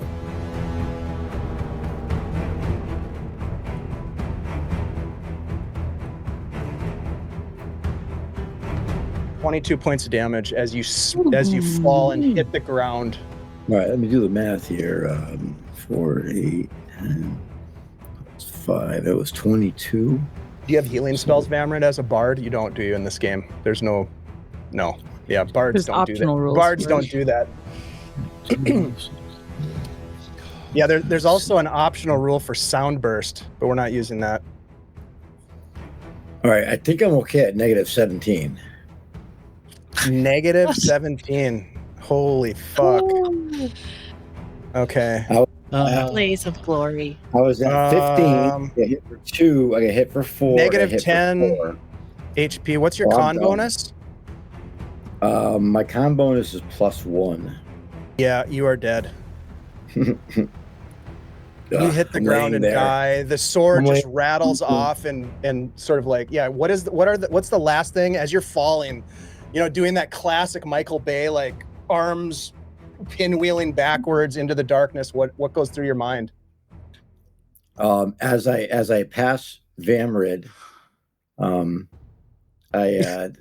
mind just goes right back to like when I was 6.5, almost 7 years old, and in the small little eating area of where I lived near the Dowerstone mine, and my mother's still there. She had the lung sickness from in the mines, and my father walking in, and everyone just sitting around quietly eating and thankfully eating to eat.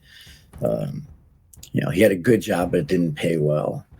So, but yeah, then he says, "Well, we can't burn too much oil," and he says, "Good night, I love you," and blows the candle out. In the darkness, Nice after the flame of the candle goes out, Kandor, you hear your father, who loved you dearly, and loved your mother, and was so good to the family, working in the mines and doing what they could to make ends meet for you. And you hear him say, and this is like the night before he disappeared in the mines, he says, "I think I'm going to finally do it. I think I'm going to ask for a raise tomorrow." And that was the last time that you ever saw your father. Something terrible happened to him beneath the Dowerstone mine.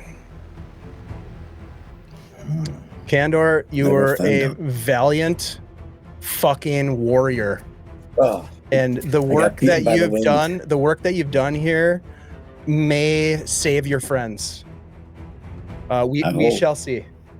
All right, so that is let's see. Goldie, it's your turn.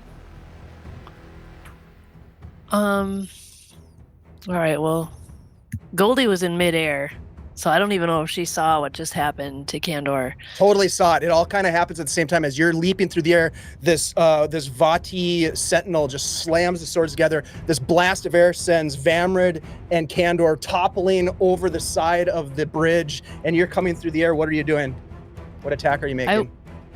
I want to try to punch him and stun him with my stun monk ability. Okay. And I'd like to stay on him. Like, I'd like to land on him and just go like into him somehow like that. Okay. If I can. Let's go ahead and make the attack roll first. Okay.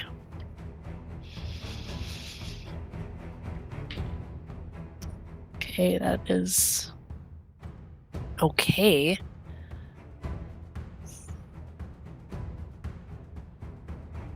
It's a 14 with my fist. You're going to want to use a special on that to hit. Okay, I'll take it. Okay. So that That's hits 16. 16 total. Go ahead and roll damage, and I will roll a con save. Okay. Well, it's 1 point of damage. Okay. And this is on number 2. That is on, yeah, is that the one that Kandor's Yep, been that's the one that's whacking? been getting hammered by Okay. Kandor, yep. It fails the con save, and as you come in and you punch it right in the helmet. The streaming ribbons that are flowing behind it in the air, these red ribbons that are very showy, they all just suddenly drop as if the wind has left its sails, and the entire thing just disapparates and blows away into the wind as you do the final blow to kill this thing, or at least eliminate it as a threat. Nicely done. Like to do a 3-point landing then in the space that it has made. 100%. And my gray bowl Boom. drops down to like a regular bowl. Gray upside down bowl comes down. As you land in your 3-point landing, you look back, Kandor, Vamrid, and you look back behind you and they are gone. Like you look and you know exactly what happened. They were blown off the edge. That was Goldie's turn. Vamrid, you are falling. You watch the body of Kandor go flying past you and you hear a thud as you are falling.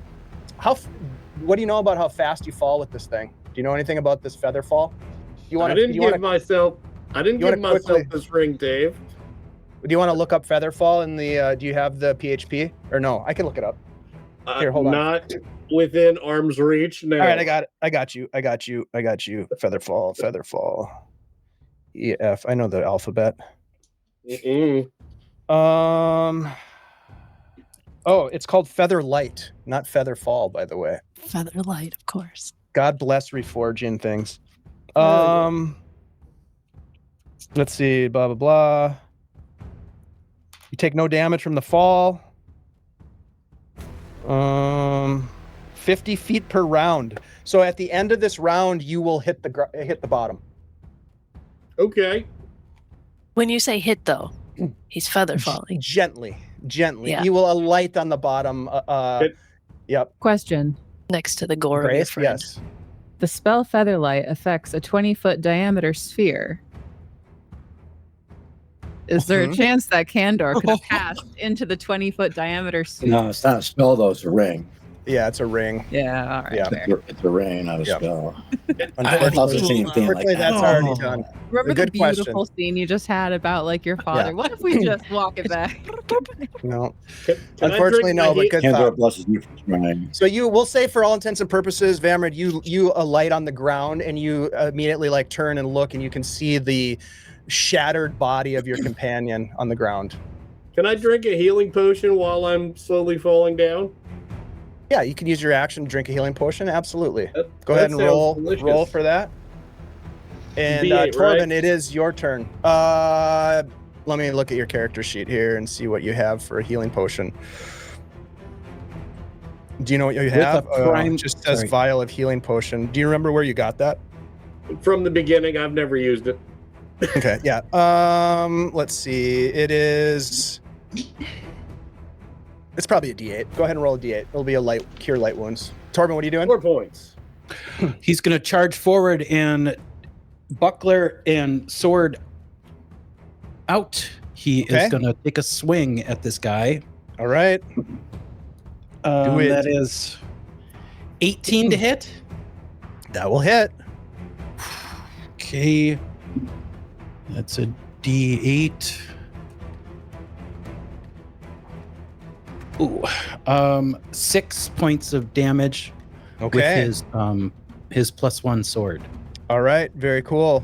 Yeah, you hit, and this thing, it sort of, you know that it takes purchase on this thing because it turns and looks right at you as you stand before it, and it towers over the top of you, as you can tell from the size of the tokens. They are quite large.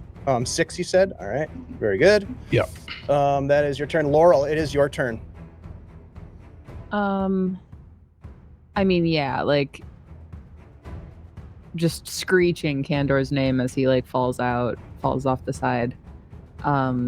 She's gonna take out her Morning Star. I don't think I can get there, but she is gonna run 5, 10, 15, 20.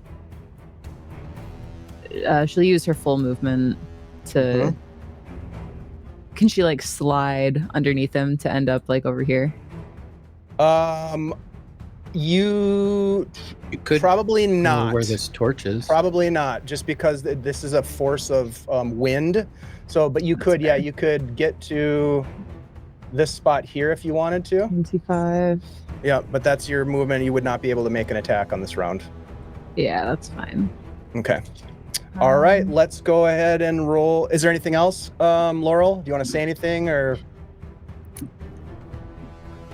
you race forward with your Morning Star out? I don't think she says anything. Yeah, Okay, I think let's roll that's it. initiative. Okay. Oh shit. Should we try to push this guy just off? That'd be nice.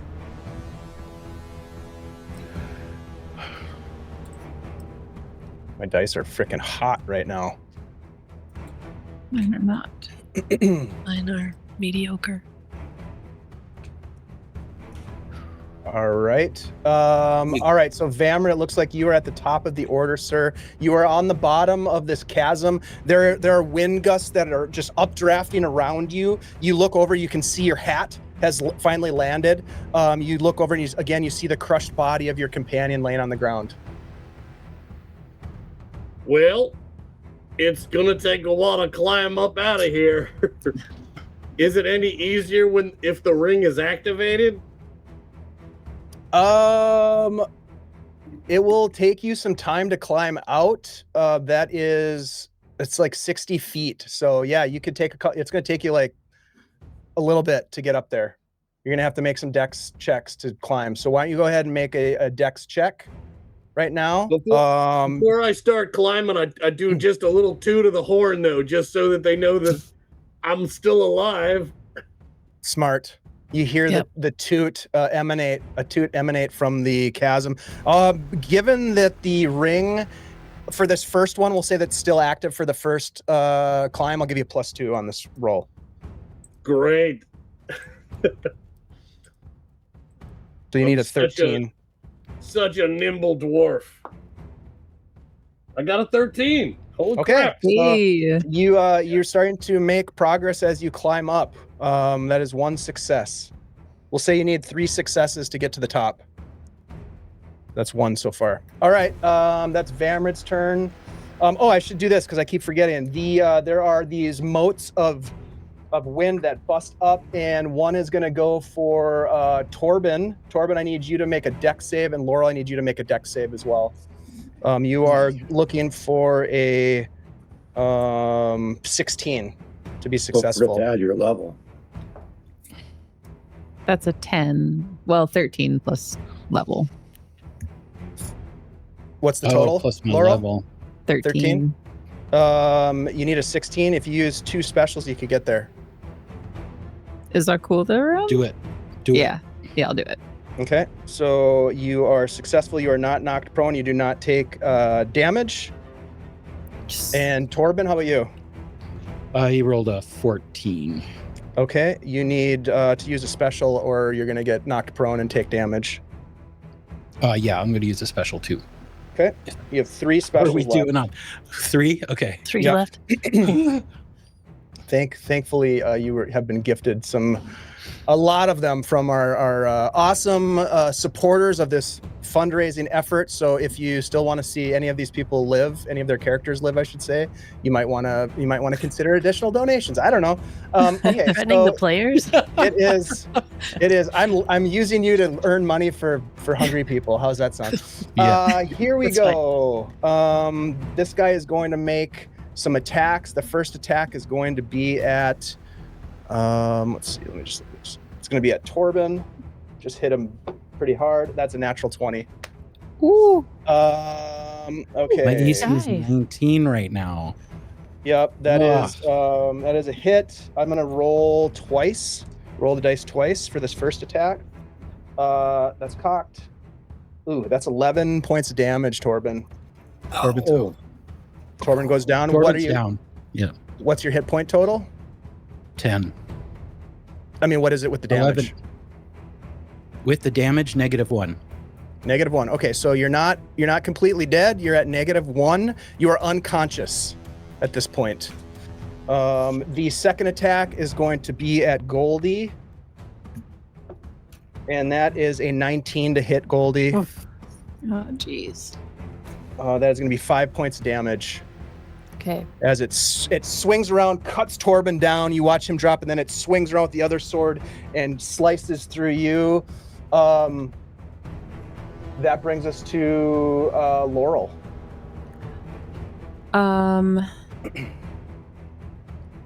She's gonna reach out and touch Torbin, and is going to use her final spell, her final first aid spell on him. So let me just say this before you roll.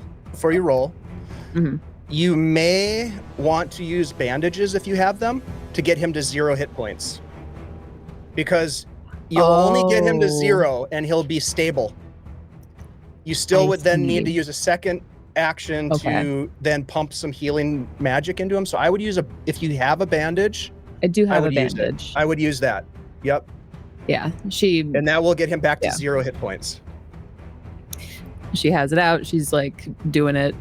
The movements are mechanical and practiced as she like bandages Torbin. Okay, so Torbin, you are at 0 hit points and you are stable. Okay. All right. And then next time you can bring him back to consciousness with a healing spell, presumably. Sweet. Yep. Okay, and then Goldie, you watch Torbin goes down. You know that Vamrid's alive because you heard the tuba blast, but no idea about Kandor. What do you want to do? You see Laurel rapidly bandaging, pulls out the healing kit, bandaging Torbin as best they can to stop the bleeding. As his guts are spilling out on this not walkway. great. Goldie takes the best. She coughs up a little blood as she tries to like kind of step in front of Laurel and Torbin if she can get in there. So she'll be taking the next hits. And she pulls out her warhammer and she swings. And she's swinging in such a way that perhaps the momentum, if it's a really good hit, will take him over the edge. Ooh. So she's trying to swing towards the edge. Do you know what I mean? Sure. So maybe swing for the bleachers. Yeah. And there is legit blood all over her. Oh yeah. She's taking big hits. Hey, this is a good one. That is an 18 plus 5, so a 23. Ooh. Damn, that Nice. hits. What are you hitting him with? A warhammer. Okay. Fuck So yeah. maybe I bludgeon him off the edge. I don't know. Probably Let's not. see. That's a D8.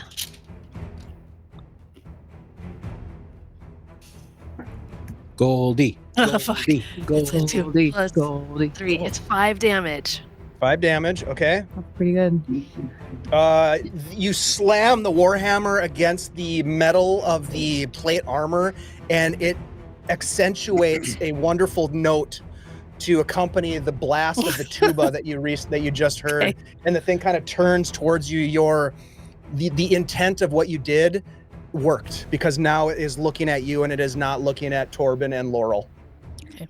That is the end of the round. Let's go ahead and roll initiative. Everybody who is everybody except for Kandor can roll initiative. Come on, big money. Oh! Ha ha! The one time I roll a 10, I'm down with 0 hit points. Torbin, what is going on in your mind right now as you find yourself on death's door? He's just having, blackness. He's knocked unconscious, right? Basically, he's stable, but what are you seeing in your mind's eye as you are dying for all intents and purposes? he's seeing his father's face and thinking about all the stuff they didn't talk about, all the questions he had about his mother and Duke. Like, what's Duke gonna do on his own? And, you know, just like all these things that he still wants to do. All these adventures he still wants to go on. In the darkness, you hear a... and you feel this like wetness, like licking against your face, and you kind of open your eyes and it's all dark and you can just see this blurry vision of an owlbear cub, like just sort of like nudging you to get back up. We'll go next to Vamrid. Vamrid, let's go ahead and get a dexterity check. You will not get the +2 this time, so you are trying to get a 15 total. 18. Okay, that's 2 successes. Nice. Goldie, it is your turn. I'm gonna swing that warhammer one more time. I know that's all I got. Goldie. Do it. Goldie. Where should I roll it? This is real important. Do it. So I'll do it right here. All good. I take a picture of this. I got a natural 20. Hey-oh! That That's definitely we got hit. one. That No definitely shit. hit. Nice. Here we Yeah. go. Here we Let's- go. Well, I got an emoji for that, baby. That's clutch. roll. I You can either totally roll the dice swing for the twice, bleachers. or you can roll and double it, and then add your modifiers afterwards. I'm gonna roll and double. Okay. Let's go. What did we say? This was a D8. Oh, I'm so excited right now. Big damage. Big damage. Big money, big money. Big money. Come on. Kandor, what? 2 2s, so that's 4 Okay. plus 3, 7. 7. Okay. 7 damage. Okay. You clang against the armor again, and you think that it should have hit harder. Like it just should have. You feel like you're just Wow. banging against a metal wall almost as this thing just sort of continues to loom over the top of you. Man, Laurel, it looked cool. you are bandaging. It is their turn. This thing is going to take a couple swings at Goldie. Oh dear. Trading swing for swing here. 18 on the die for a total of 22. Yep. That's going to be 3 Man. points damage on the first attack. Oh, God. Okay. I need Dave's dice. Second one is a 15 for a total of 19. Sorry, max damage, 6 points of damage on the second attack. Goldie drops at a -3. -3. Okay, with a -3, you are you're unconscious. Okay. Laurel, you hear the thud of Goldie's body hit the ground as you are just bandaging as fast as you can. Torbin, you've got him stabilized. You look over, you see Goldie bleeding out on the stone floor. You look up, this sentinel is standing above you with its blades drawn, blood dripping off of them. What would you like to do? How does it look? Dire. For you. The responsible thing is to get Torbin up and conscious. I feel like the cool thing would be to try to kill it here.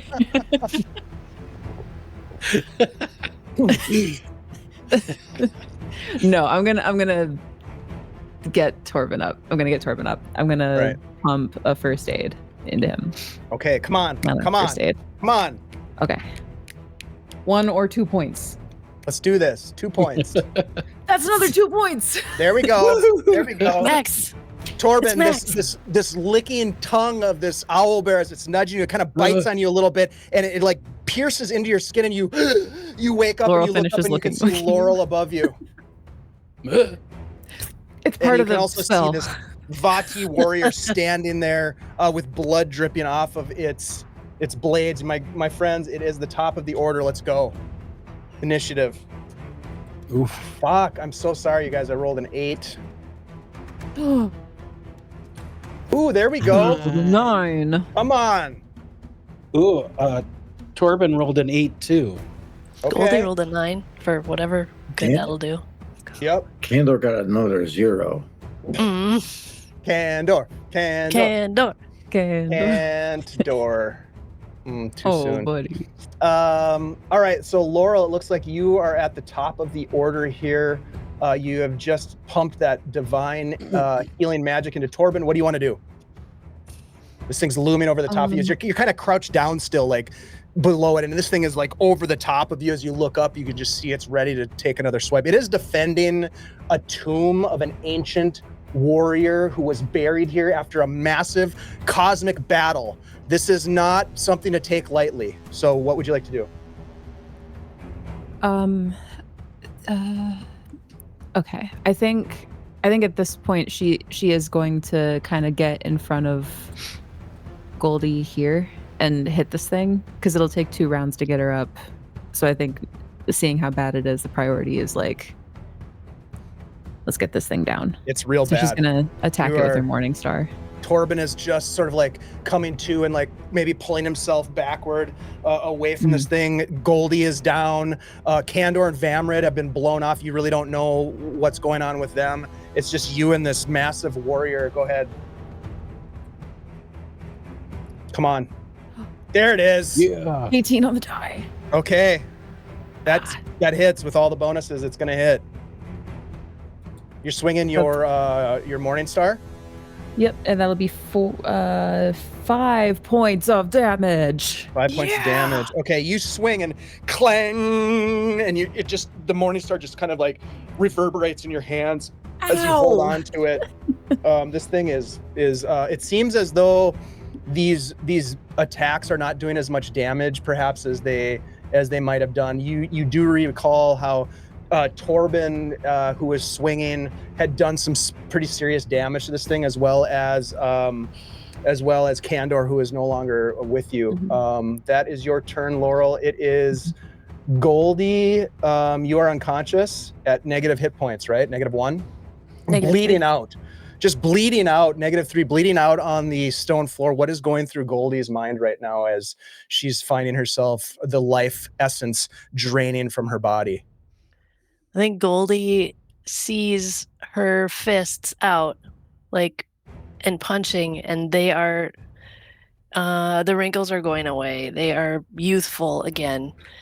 She is standing in front of Osric, and she is protecting him from bullies from back in the day. And we slide back even further, and she is now fighting bullies that are picking on her siblings. And this is how she wants to go out. This is in her mind. She's doing what she wanted to do in the end, is protecting others and being a bodyguard. Oh, sorry, go ahead. Finish. She has just a bit of a smile, a little smirk on her face as she's welcoming this as it's coming. As those same memories are flooding through your mind, as you're finding yourself drifting away from the material plane, you hear Osric's words like, I don't know if I could have done it without you. Like, they would have got me for sure if it wasn't for you, Goldie. I can't believe that you're here for me. And your siblings like, Goldie, you're the best. No one can hurt you. That kind of thing. Just this reinforcement of how much good that you did for these individuals in your life. You always stood up against the bully. You always stood against tyranny. And in this moment, you find yourself with a sense of pride in that life well lived. We'll go next to Torbin. Torbin, you're prone on the ground. Your sword is laying within reach. What do you want to do? This thing is looming over the top of you. Yeah, he's just gonna reach for his sword and get up, and just wind back real quick and try to hit the guy. Okay, let's do it. Nat 20. Let's Hey-o, go. Let's there go. it is. Let's do this. That's what we need. So you can either roll the dice twice or roll it once and double it. It's up to you. You got to declare before, and then you add your bonuses after. I'll double it. Okay. Oh, good. 5 on the die times 2 is 10. Plus his plus to damage isn't too bad either. Torbin. 3. So that's a total of 13. You cut with the through this magic thing, sword. and Yeah. as you do, one of the ribbons that is flying in the wind detaches from the armor and blows off and disappears into the chasm as it kind of with a labored sort of turn picks up its brings its blades up as it's going to attack you, and that is your turn, and it is its turn, so it is going to swing. Quick question. Would Sure. that blessing that Laurel gave me before stay on after he went down? It was on for 3 rounds total. I don't know if Yeah, So I it's think this been- would be the last round. It would be effective, I think. Okay. You know how many? Sure. What round are we on, Dave? I think Mhm. it's gone, but I wasn't Oh, keeping okay. track. You should have been keeping track of that. No, I lost track of it. Okay. So All right. We'll say This it's thing's gone. gonna swing at you. And that is a 15 on the die for 19 total. yeah, that hits. That is only 2 points of damage on the first hit. He goes down. Oh no, Torbin is cut down, and it turns That back knocks and it's him to gonna 0. swing. So you're stable. You're not dying. Mhm. It turns back towards Laurel and takes a swing. That is a natural 1. I'm gonna say it swings past you, Laurel. If you want to make an attack in return with I your love that. Morningstar, let's do it. Yeah.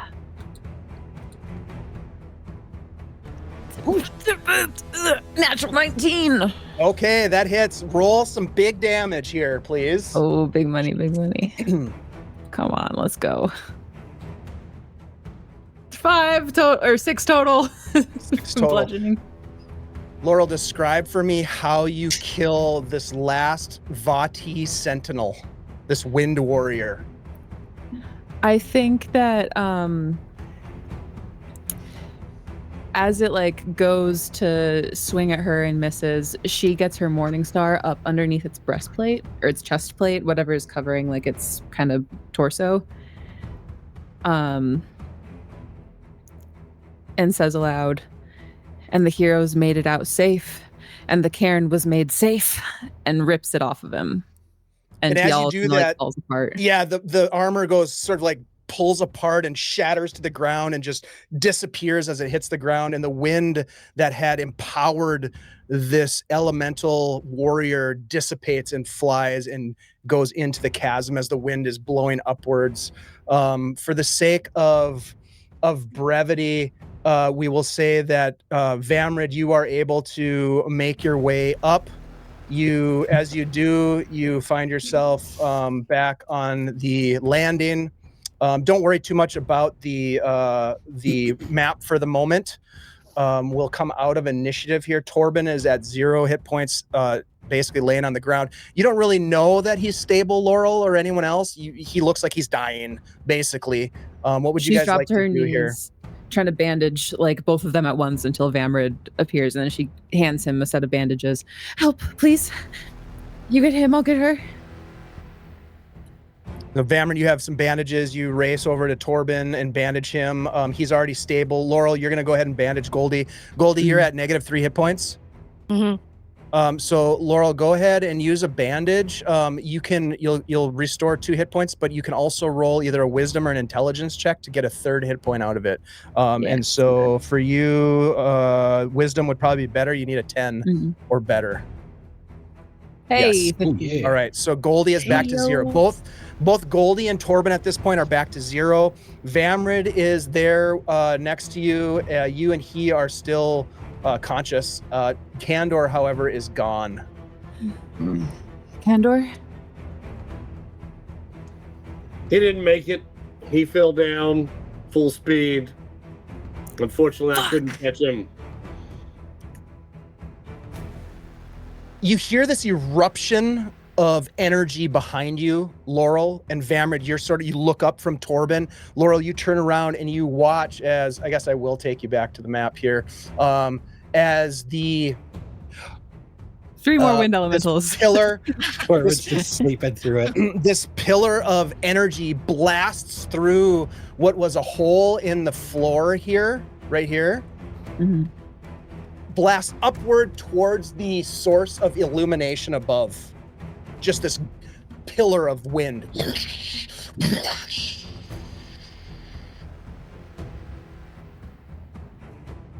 And in that same moment that this happens, the illumination sort of like flickers above. What would you guys like to do? We're out of initiative order right now. You've got 2 unconscious people. Do you have any healing spells at all? Tapped out. None. Do you have any? Does anybody have any healing potions in their inventory? Anyone? I have a bandage. That's it. Yeah, just bandages. I have holy water. That won't save you here. I have a sewing kit. That could help with your torn clothes. What about torn skin? I would say that if you have a bandage, you could bandage both Torbin and Goldie have taken multiple wounds. So I would say you'd be able to, if you have the bandages to do it, you could heal them up to, let's just see here.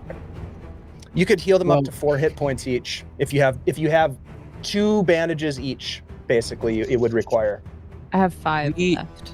We recovered potion vials in that tower, the necromancer's tower bedroom. Yep, you sure did. But you know who has those? And you know what else? You have no idea what those are. Oh, I thought we figured out that the red one was a healing potion, but I mean, maybe. Or blood. But what you do have, to get back to my point, is that you have 4 bandages, so you could potentially use those bandages to heal your companions up to 4 hit points each. Bring them back Do to that. consciousness. Okay. Yeah, just so working. over the course of the next couple minutes, Vamrid and Laurel set to work upon Goldie and Torbin, and you both come to consciousness with 4 hit points each. And I talk about tax code the whole time while I'm rapping it just to distract myself. Paperwork. Numbers. Did everyone make it? No dependents.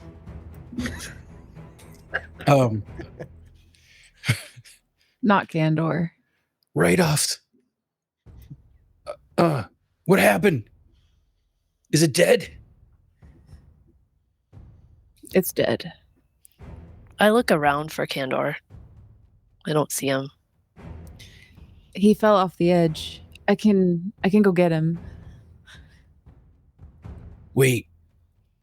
Oh, I have a grappling hook.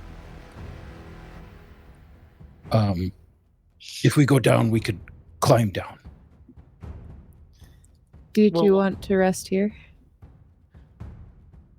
oh, Yeah, I mean Torbin's yeah. If pretty we beat fall, up. we Yeah, you're not Could be climbing bad. anywhere, Torbin.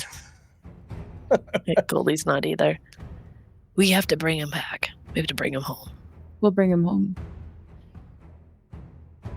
She'll walk around to the edge and she'll take the grappling hook from Torbin if it's offered, and we'll walk around to the side to go get him. Maybe Vamrid should go in case someone falls. There is that. That was an impressive trick. We're both still coughing up blood. All right, Here, I'll so stay with Laurel, them. you Do you are wanna going to climb down to recover the body. Is that what you're doing? Well, if Vamrid has the ring that helps him not die from falling. All I worry about is all that trouble that we had trying to climb up before and Mm. suffering a lot of fall damage. It was 66. We could always come back. He's not going anywhere. We could come back. We can come back when we're healed. Yeah. Okay. What is going on, Dave, around this circle thing? Is it still A pillar of wind that is violently pulsing upwards. Just can Torbin see what's happening up above? Like, is it it extends up into the ceiling, and there is a flickering glow of light. Not quite the same as sunlight, but akin to sunlight, akin to the light of day. But it's artificial. It's not real. You would know that as a man of the forests and the wood and the land.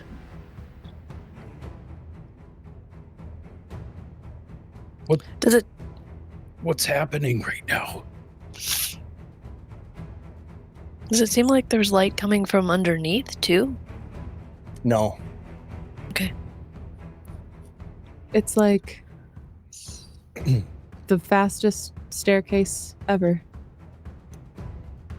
Have any other doors opened? You have not found any other doors in this place. So is the center just a hole then?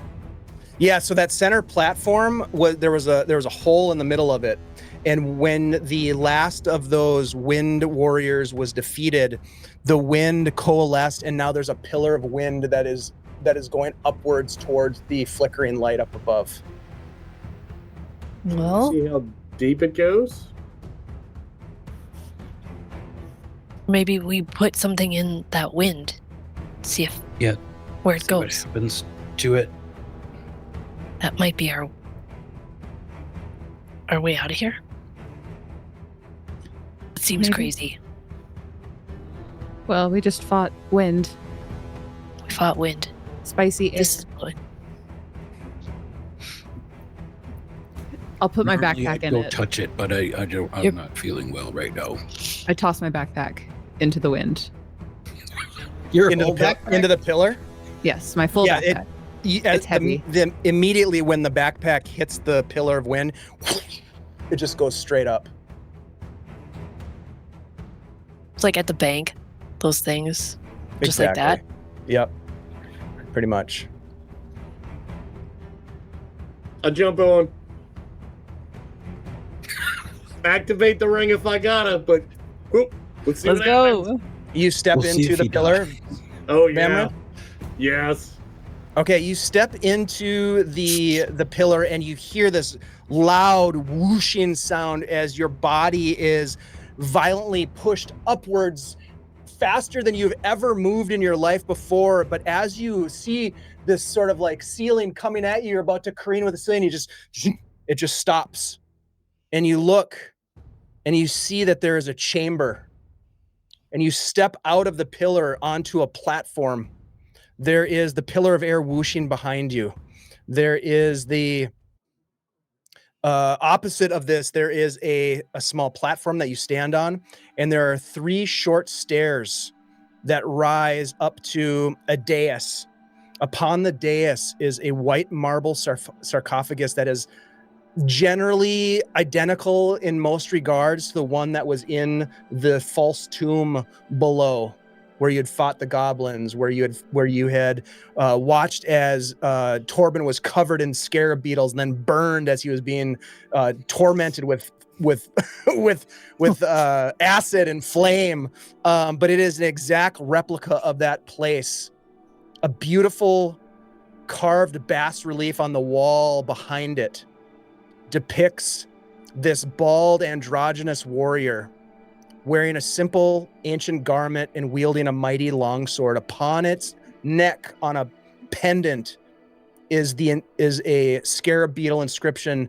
You've seen this before. This is the same individual that was depicted on the sarcophagus below. To the side of the sarcophagus is an urn that has beautiful inscriptions on it. To the other side, to the left of this thing, as you look at it, there is this cloaked demonic figure that is inscripted into the bas relief. It has these 2 long curved horns that jut out of the bas relief, and they are tipped in the darkest red color you've ever seen. It holds this device in its hand, composed of a handle, like a cat, with a small loop on the end of it. The depiction on this bas relief, thank you so much for the donation. The depiction on this bas relief shows how this horned demonic looking figure has this globe attached to this harness that it has in its hand, and it is consuming the Vati warrior, who has its arms up in surprise as you start to study this, standing as still as you possibly can. Upon the brow of this Vati warrior is a slim diadem with this beautiful ovular glyph, which again you recognize as the same that is depicted on the sarcophagus below. We'll come back to you in a minute, Vamrid. The rest of you watch as Vamrid takes a leap of faith into this pillar after you having thrown your backpack in there. And he is just catapulted upward towards the ceiling and then disappears. Laurel, Goldie, and Torbin, what do you do? I don't hear a tuba. You guys, does that mean that he didn't make it? Is he dead up there? Maybe. I didn't hear him scream either. Well, I didn't see him come back down.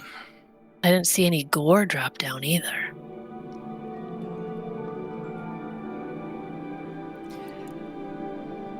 What's the worst that could happen? How far is the opening at the top of the You can't really see pillar? it, unfortunately. Okay.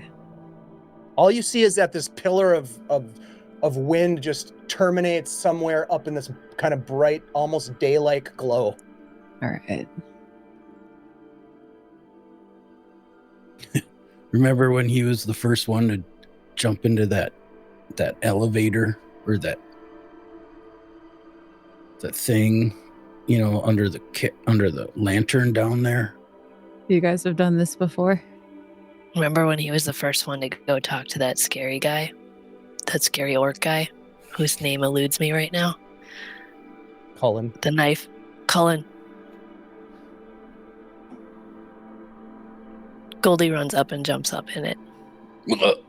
You guys watch, both Laurel and Torbin watch as Goldie's body is just catapulted upwards.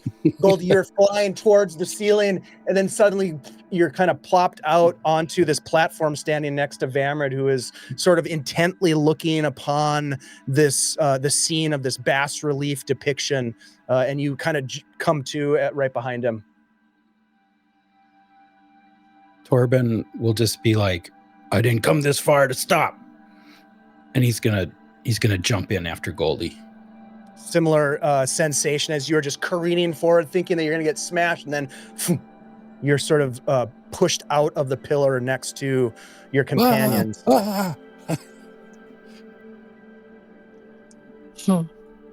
He's gonna can Torbin try to yell down or anything to Laurel?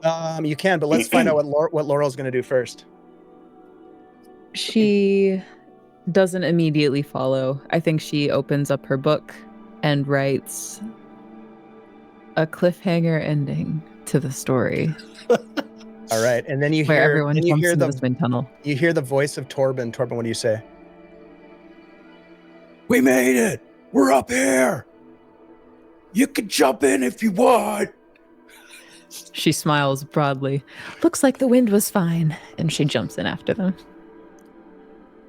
Again, you find yourself thrust upwards and then spit out next to your three companions as you stand, the four of you, before this beautiful black marble sarcophagus. Vamrid, go ahead and give me a legend lore check. You're going to want to get a 13 on this. The first thing that happens when Laurel appears, so I picked up her backpack and put it on my shoulder, so I hand it to her.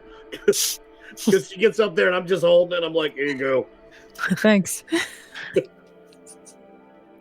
18 on the die, so 22. Okay. As you are examining the depiction of this scene, this horned figure holding this device, this handle with a small loop on it, this sphere that seems to be devouring, it seems to be consuming this Vati warrior, the one that you know, the one that you know the name of. You can see that this is something of a story that you've heard before. Thank you very much, Doc. Appreciate you. This is something of a scene that you recall from reading the Chronicles of Char, perhaps long ago. Stories of the Battle of Pesh. The wielding of some powerful, destructive relic, which you remember referred to as spheres of annihilation, controlled by the powers of chaos in their battle against those who would protect order, and a talisman of great power that was wielded to control these spheres. That is what is depicted in the hand of this horned figure, this demonic creature. And you wonder, with that roll, you had an 18 or 19? Total of 22. 22 total. You wonder with that roll whether this bas relief inscription depicts the death of Zoziel. And there are many legends about this. You've read some of them. You recall some of them through legend lore. You channel the knowledge of the bards of this realm. This is the stuff of legend. This was before you came to these hills and put in with Osric and Goldie and Torbin, Rona, the rest.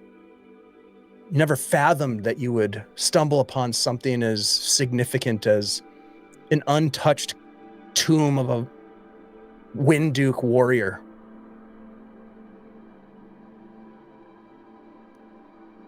With this knowledge, what do you do? Well, I mean, I would let my friends know this information while tapping Laurel on the shoulder to make sure she's writing it down and drawing it to the best of her ability. Oh, yes. But We're on it. so it's just the talisman is a representation. It's not the actual talisman. Yeah, this is an engraving, a carving, a mural that depicts this moment in history, which you again thought was a story, but now you feel like it's much more significant after everything that you and your companions have gone through in this place. The idea that you would simply reveal these things in this place to treasure hunters. You know, you recall Osric having brokered perhaps a deal with some adventurers who were willing to pay you and your companions an unnegotiated amount of coin to hand over evidence of true power found in the hills. This is too important.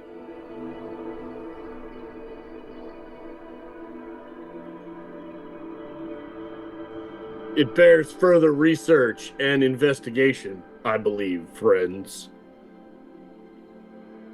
We have to tell Osric about it, though. He'll know what to do. Do we try to look inside? Or would that be a bad move? Sure.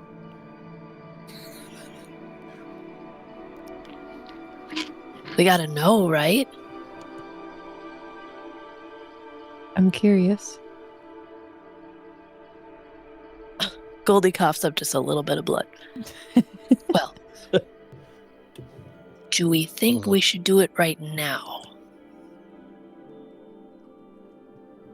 As opposed to what? Sleeping first and then coming back? Taking a little rest, or leaving and coming back later? Maybe with Osric, maybe we bring Kandor back to his church. What if something comes out of here that we have to fight again? I don't feel like we're ready right now. Or what if someone else comes here and finds it? That's what I'm thinking. I think now's the time.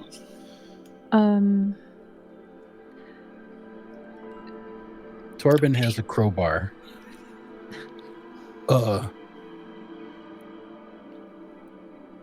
Before you do that, I think I can try something. Is there a way to line myself up so that both the oh my god, the sarcophagus, thank you so much, and the mural are like in front of her? Absolutely. This is a very small, there's probably, the four of you are probably standing shoulder to shoulder right now. It is a very small, almost like an antechamber, very anticlimactic to a place where a hero of these cosmic warriors would be laid to rest, but it's also very fitting given the fact that it is so well hidden and that this party has come so far. You stand shoulder to shoulder and you look upon this black marbled sarcophagus. You're on a platform. There are 3 stairs that go up to the dais where it sits, with this behind it, this mural that Vamrit is sort of like interpreting for you. And then on the side, there is an urn on one side, and on the other side is this sort of carved depiction of this horned creature. She's going to crack her fingers in that direction, and the sound of them cracking, kind of like a skipping stone, reverberates in that direction as she casts Discern Magic and just exhales. Tell me your story. Discern Magic. Okay. The spell detects magic in a zone 10 feet wide by 150 feet long, stretching out before the caster. The strength of the magic detected will be revealed as lingering, faint, moderate, strong, or overwhelming. The spell can penetrate barriers, but 1 foot of stone, 1 inch of common metal, a thin sheet of lead, or 3 feet of wood or dirt blocks it. Inherently magical areas with multiple types of magic, or areas near strong local magical emanations may interfere with and obfuscate lesser auras. Instead of ratting all this off, I'm going to copy paste it. No, that's fine. You get a strong, almost abrupt reaction of intense magic coming from the sarcophagus. Oh, it's magic. That's magical. I know magic, and that's magical.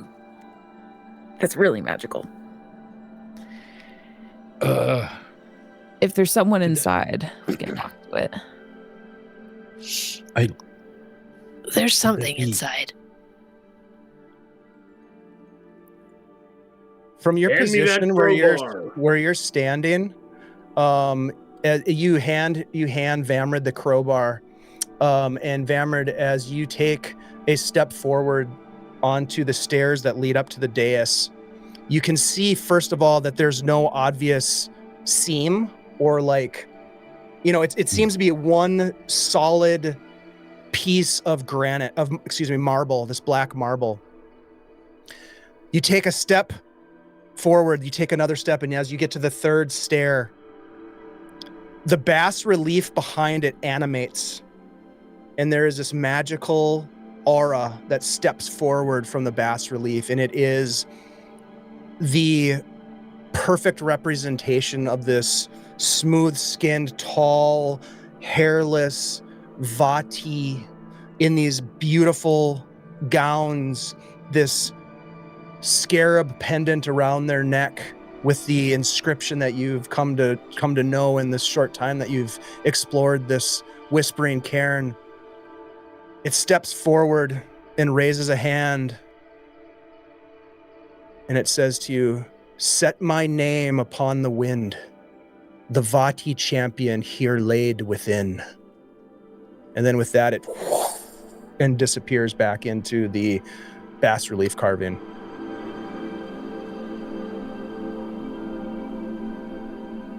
Then I will go up to it and put my hand on it and speak his name, Zaciel. You put your hand on the sarcophagus, which has the engraving of this warrior. You place it on their chest close to the scarab pendant that is depicted on the carving.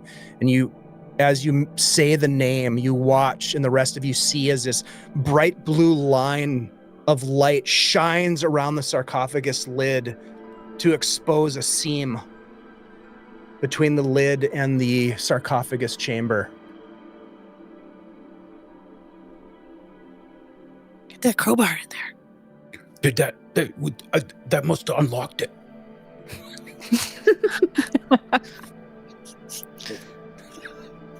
Goldie will go up and lend her strength to moving this thing, this top stone.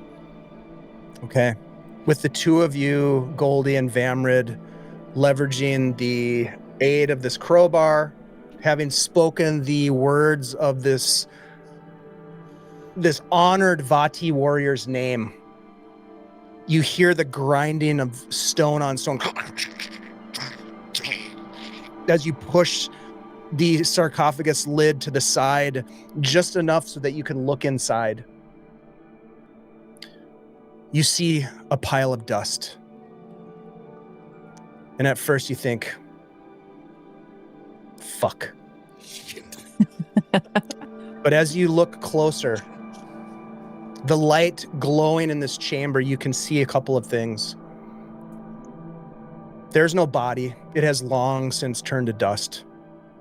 But there is a slight silver diadem a band-like crown of ornate design inscribed with Zaziel's personal glyph on the front of it. A circlet, you might call it. There is a small pewter box that rests near it. And there are also two slightly curved, deep, reddish, almost black horns with bright red tips, a pair of them.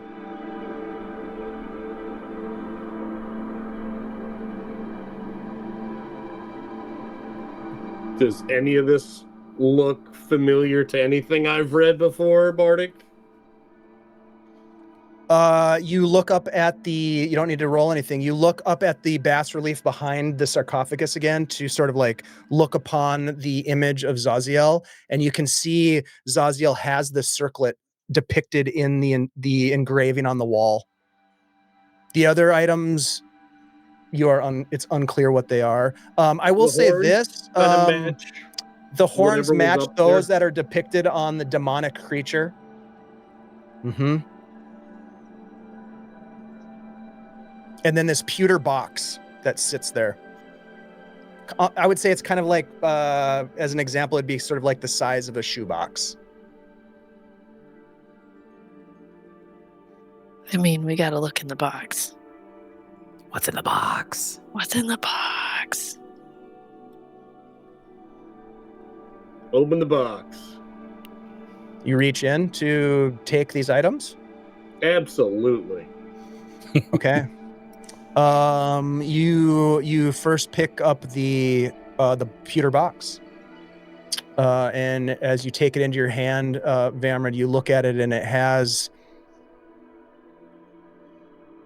a strange series of inscriptions around its surface. And the letter forms upon it are almost writhing in their power. And Grace, Laurel, I don't know how long your detect magic goes for. Do you want to check that for me? Yeah. Vammer, go ahead and make a legend lore. You're going to want to get a 15.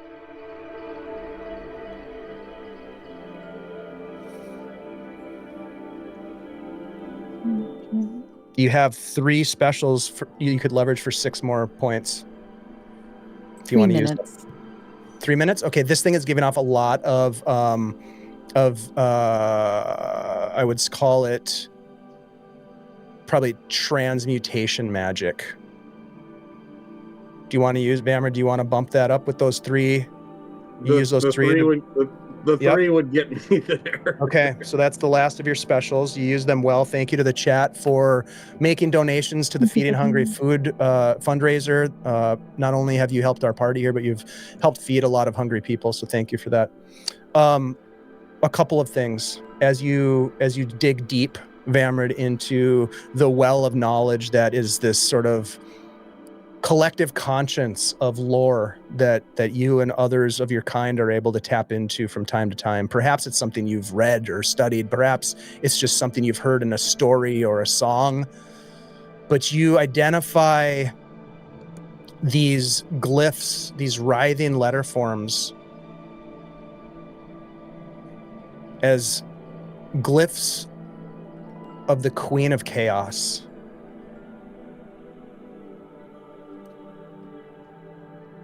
There is around the opening, the seam of the box, melted metal that seals the box. It looks like it does the job, but a strong force could potentially open it should you want to.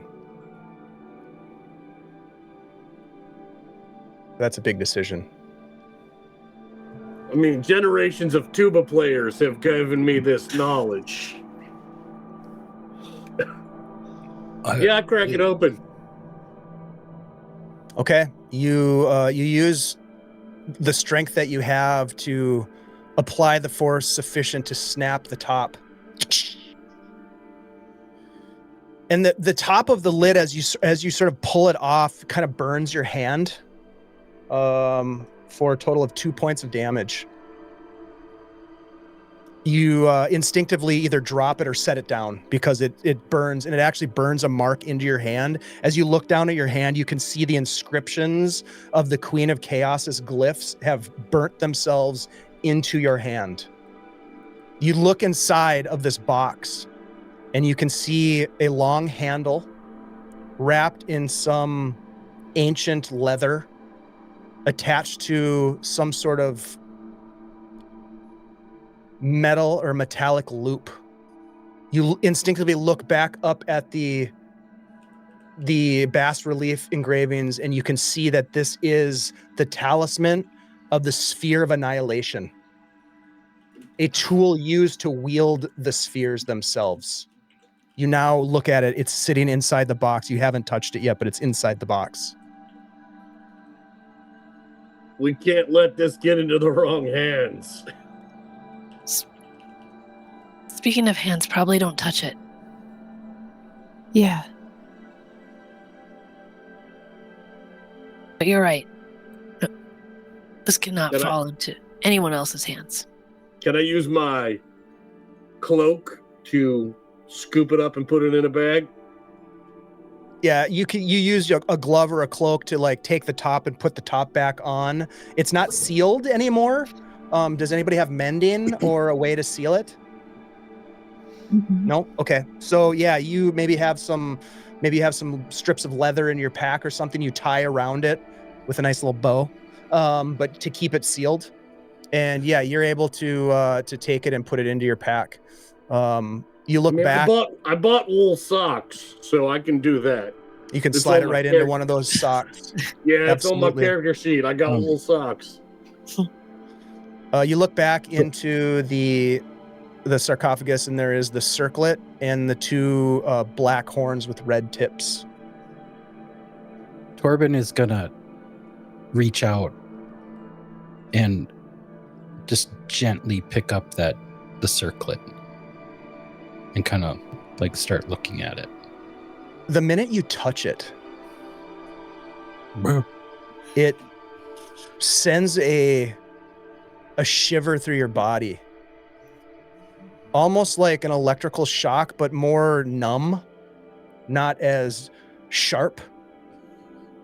And it's sort of like you can tell as you hold this in your hand that it is powerful. It is a powerful relic.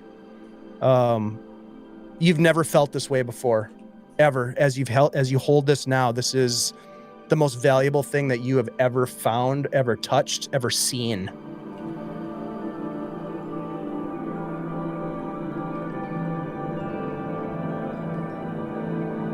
Does he kind of snap out of it eventually? Or is he just sitting there? There's nothing to snap out of. Trance? You just feel this. Yep. Oh, wow. Yeah. We gotta keep an eye on these things. I don't know. What do we do? I was supposed to tell the Moon Meadow that the old one stirs in the north. I don't really know what that means. Does that mean anything to you three? I'm just going to turn to Vamrid. Have you ever heard of something like that before? The old one stirs in the north.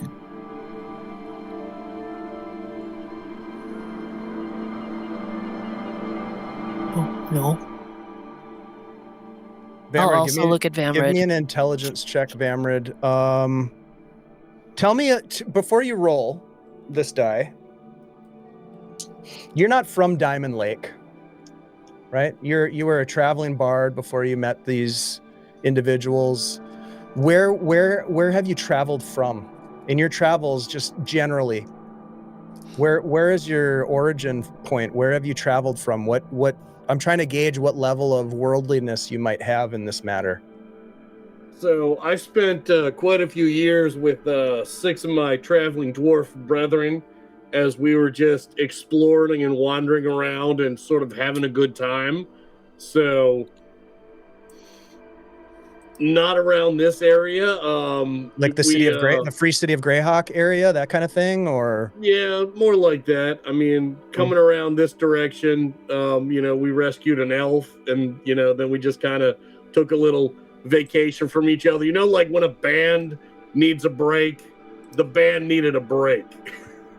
So we just kind of scattered with a promise that in a few years we're gonna get back together. The band will get back together. We'll start exploring again if we all cool down a little bit from spending so much time together. Okay. Give me an intelligence check. You're going to want to hit a 16.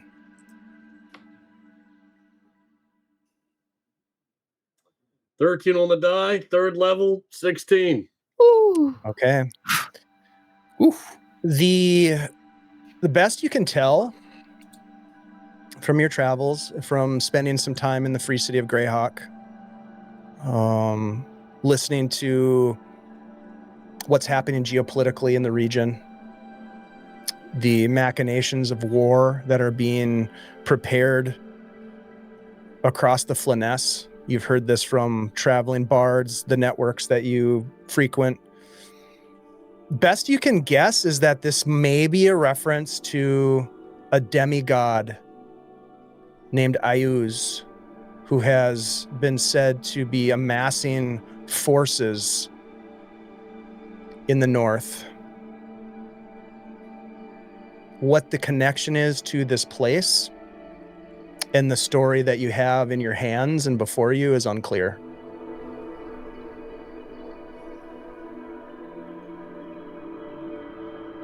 Feels very much above our pay grade, but these tales of powerful forces working across the land, a lot of people are going to get tied up into it. I will tell you this. Is right. One thing that sorry, I didn't mean to interrupt you, Grace, but the one thing that stands out to you, Vamrid, as Laurel suggests this message, is that whatever you found here in this place needs to be protected. Regardless of this new companion of yours who does, as you can tell, has good intentions and is a good person, has saved the lives of your companions that you've grown very fond of in the weeks that you've spent with them.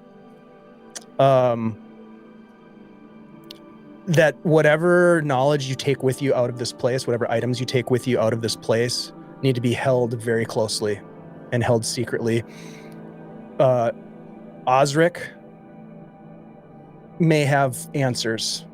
And if Osric doesn't have answers, Osric has connections with Alustan, who, as all of you would know, except maybe Laurel, is considered by the people of Diamond Lake to be the smartest man in Diamond Lake. He is also known to be a powerful wizard from the free city of Greyhawk with a massive Athenaeum library in his verdant estate.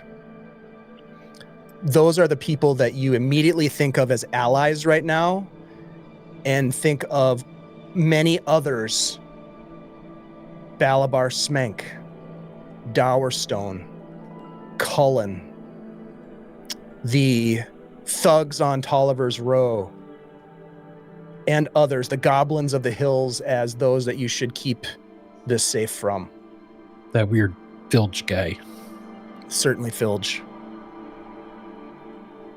See, Laurel, I told you there were powerful artifacts in here that we had to acquire for the forces of good. You weren't kidding. Forces of evil at bay. It's I was crazy hoping that it'd be you a giant do. pile of gold. As This you is say more that, terrifying. Corbin, as you say massive pile of gold, that's when you kind of realize that there is an urn, an ornate clay urn that sits on the ground on the dais next to the sarcophagus. It has engravings wrapped around it, just beautiful, and it has a clay lid, almost like a cork, like a cork placed in the top of it. Does anybody know what this says? I think it says "Open me." What's in the air? Gold inside. Yeah, Torbin will go over to it and just kind of like try to get a little peek. You gonna pop the top off of it and look inside? Yeah. Or are you gonna look Take at a it good from whiff. the exterior? Well, yeah, I guess he'll go up and kind of take a closer look at it to try to discern what it is, what's going on with it. Give me an intelligence check, Torbin. This will be, you're gonna want to get a 20 on this. Torbin's specialty. It's a cobra. Get ready for the ultimate Don't spoil the fun there, interpretation Jeff. of these ancient runes. Acid beetles. That is a 9 on the die. Okay. Intelligence modifier -1. 8. Yeah, this is very powerful. Obviously.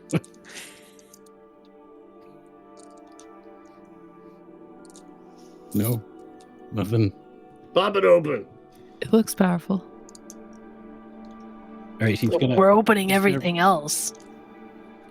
he's gonna reach forward and just kind of gently lift the lid off, Here we go. like Indiana Jones style. Here it is.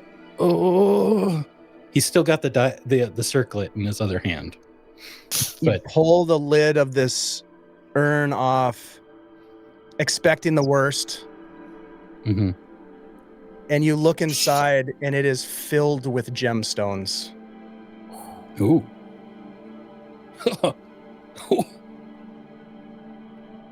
All right. Okay. Not bad. That's pretty solid. Right? Devort Fort upgrade. We were just talking about having gold, and all of a sudden this appears. More Well, it was there Fried the whole chicken. time. More, It was Fried there the whole chicken. time. Fried chicken. more hit points. More hit points. The best healing potion ever. Whoa. So with all of this, you guys have found some substantial relics. You have, for all intents and purposes, found the secret tomb of Zazael, an ancient Vati warrior killed on the fields of Pesh during the epic cosmic battle between chaos and order. You have in your possession some seriously fucking powerful relics. You have this pewter box within which is the talisman of the Sphere of Annihilation. You have two, I assume you're going to take the two black red-tipped horns, which appear to be just super significant. This urn of gemstones and the circlet. With that, you, with faith in your hearts, step back into the pillar of wind, and it gently releases you downward back into the chamber. It's quiet. You spend some time recovering the body of your companion, crushed, bloodied, lifeless. You recover the sword that he wielded so valiantly. And with all of these things, the four of you under some level of strain, because this is a lot, you've taken some serious hits. Some of you have nearly died. One of your steadfast companions fallen in the process. You make your way back to the entrance of the cairn. I'm just going to ask you here quickly, is there anything you do at this point before you leave the Whispering Cairn?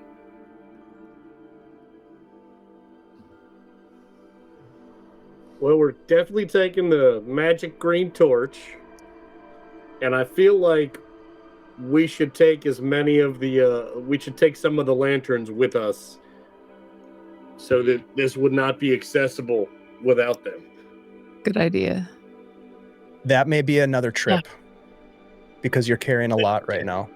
If we could grab one, because that'll keep the trap going, right? If they don't have all the lights done. The trap was Might have disabled. Been, Fully? permanently Okay. disabled. Okay. Was what I was thinking, but how are we gonna protect these things? Like, it's almost too valuable to put down. We'll have to stay alive. That's wise. No one knows that we have them.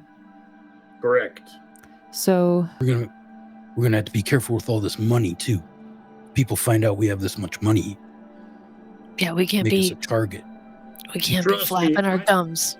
I know how Good to thing Osric's slow not- roll. I know. I know how to slow roll paying for stuff, right? This is to evade the tax authorities, you got to do it in a certain way. play the long game. Yes. We don't want to buy any big things right now and Yeah, alert anyone to our. Buying no gold chariots with gold hubcaps. Triggers an audit. Yes. No huge steam bath in the Gavort Fort. Right. Not yet. But more importantly, how do we safeguard all of these other artifacts, these relics? I mean, maybe if we don't spend a bunch of money, they won't think we have all these things, but still, stuff happens. Well, If we bring them in the presence of anyone who's versed in the arcane, then we'll have a big problem. We won't be able to hide the power of these items. yeah, Maybe she was something, able to see the magic around these. maybe something fairly unassuming, like my barn at the come on in. We'll just tell Osric to come over.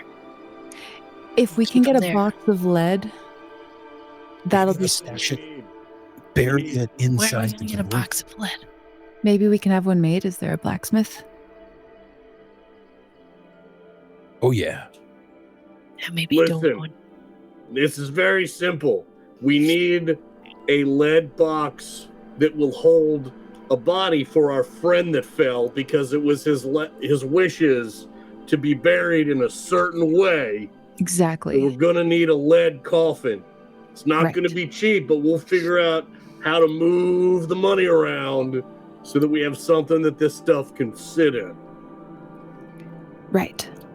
I can't let my dad see all these gems. No, we no, can't no, let no. anyone see this. Yeah. What's your dad's deal? Very careful. Yeah, he'll want some money. Whether they want money or not, they might absent-mindedly say something to somebody. We can't tell anyone. Tell no one. Remember, risky biscuits is the key word for all of this. Risky Good. biscuits. Risky biscuits. That's the title. And as you guys all say in unison, risky biscuits, and make your way back to the Gavort Fort, that is where we will end this adventure, this session, and this first part of the campaign in the Age of Worms adventure path. Thank you, everybody, for being part of it. That was awesome. ScottishJeff, so sorry that Kandor didn't make it, but epic fucking Rest in death. pasta. Yeah. He Oof. was such a Went down swinging. badass, unassuming badass, an MVP, I would say, of the combat there. Ugh. Yeah, Congratulations. big time. Yeah, that was awesome. Nice job, It reminds me of Raja. Yeah, Raj. for sure. Good old Roger. Raj. Hey, and also thank you to all the heroes who have been supporting Yeah. our fundraising effort for Feeding America. Seriously, folks, Huge. every dollar that you donate can support up to 10 meals or beyond, at least 10 meals, they say. And it's amazing the amount of donations that we've had. We are at $1,400, well on our way to 2,000. We've got 2 weeks to do that, and there's a lot of streamers involved in this effort. So thank you, first of all, to everybody who's been hanging out with us tonight. Thank you to these awesome players for a great session and a great ending to this adventure. And I just want to give a shout out to the other streaming folks that are helping with this, including Phantom NJ, Stronghold D&D, Live from the Apocalypse, Folk and Myth, Disorderly Dice, Wanderers Haven, and Phoenix Ewaki. There's a whole slew of game masters associated with that. Jose Ortiz, Sir Timothy, Phantom NJ, Penborough, Dungeon Mr. Ty, Dungeon Dave, Bleak Season, Phoenix Ewaki, Jerhawk, Rory Self, DM Jeremy, Elminster Jr., Shiv, Will, Tithalanos, all these folks. And then we've got a couple of sponsors, including Trollord Games, who has donated a hard copy of the Reforged Player's Handbook, which is absolutely fantastic. Our friends at Adventure Slang Production have donated a hard copy of the New Avarden rulebook, which is beautiful, and you definitely want to have this. And then I don't have it because it's in my it's on my nightstand in my bedroom, but the Mork Borg or Pirate Borg rule set from Limithron. So thank you to all of those awesome creators who are supporting this effort. Let's go around the tabletop, folks. Anything you want to say as we sign off here? Let's go ahead and start with Grace. Grace, I just want to say thank you so much for jumping in for these last 2 sessions. I was extremely pleased at the way that you set up the whole Summer of Siege with all these great streamers to play Castles and Crusades during the summer. It was absolutely fun. Great way to meet a bunch of people. I hope you do it again next summer. But yeah, thank you so much for being here. Dude, thank you. Thank you for the invite. I was so excited to be invited into this awesome game. You all are fucking fantastic. This has been a blast. And yeah, this is just the beginning for Summer of Siege, for sure. Next year, it's going to be even bigger. And you and every other participating channel is what made that whole like string of summer programming so amazing. But hey, donate to Feeding America and do something kind for your neighbor. And follow Trollord Games on social media. And also go check out Grace's poetry. Grace, the other day I went and checked out your YouTube channel and listened to some of your poetry. Oh no. It's fucking great. I loved it. It was awesome. It's so good. And you have a book. Oh man, thank you. You know, go buy Grace's book. I mean, come on. It's you're great. So thank you so much for being part of this. This is a great table, and I have so many things I could say about each of you. Let's jump over to Shelly. Shelly, I just want to say I'm so glad that you made it back for this one because we needed you. I'm glad to be back. I don't know why we didn't fix Goldie's issue, but whatever. I'm still very happy that I was here. Old. That's just gonna last forever, I think. Where's that jerky kid? He went on. So when you guys laid his bones to rest with his family, the last thing he had to do was to open the latch on that door, and that's what happened when he sensed that you were all back in the cairn, and that's what your party heard. Yeah, the latch. Yep. So, anyways, yep. So you're gonna be 50 for a while until you're 60. For a year. Yeah. Yeah. You're 60. Yeah. It was super cool to play with all you guys. I'm sad I missed last week, but stuff happens. I'm glad to be here for the finish. That's what it really matters. Thanks for running this and doing this fundraiser. It is I love being in these things and seeing how amazing the community is, making the donations and helping us live. But whatever, that's nothing. That's feeding people. It's a big deal. So thank you everyone in the chat, and I hope to see y'all again sometime soon. Thank you so much, Shelly. We'll go next to Mr. Scottish Jeff. Jeff, thank you so much for being part of this, buddy. Thank you. It's always a pleasure sitting at your table, especially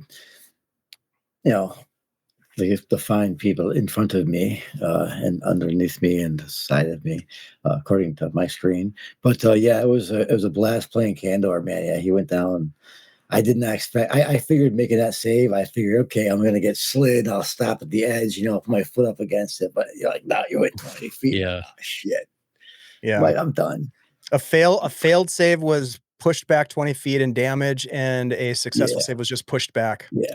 he does, before they lay him to rest, and, they're going to find he's got paperwork that when he went back to his room every night, he's got a detailed report of everything, and it always goes in an envelope that says to Velius, and so they'll probably find that, and they'll have to turn that in, and it's gonna have everything he knows about the mines, and it only mentions things like having to do with like the cultists and stuff like that, and the bad guy the necromancer and shit like that. Filch, yeah. Nothing about the Gort Fort though. That's a private thing. It's a private matter. Just that they're not intrusion on anything, and everything as well. Everything else is in there.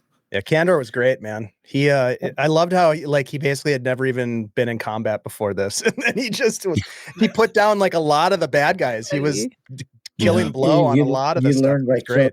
You learn by killing dummies, and you just imagine his enemies as being dummies too, because they're idiots for facing Kandor. I guess so. Right up until the end. Well, thank you, Jeff, for being part of this, and always being a great supporter of the channel and the stuff that we do here. You're a big part of the community. Yeah, so appreciate you. Feed the kids, man. Appreciate you very much. We'll jump next to Mr. Vamp Wickman. Obviously, Chad, I love having you at the table. I did my damnedest, but you know what?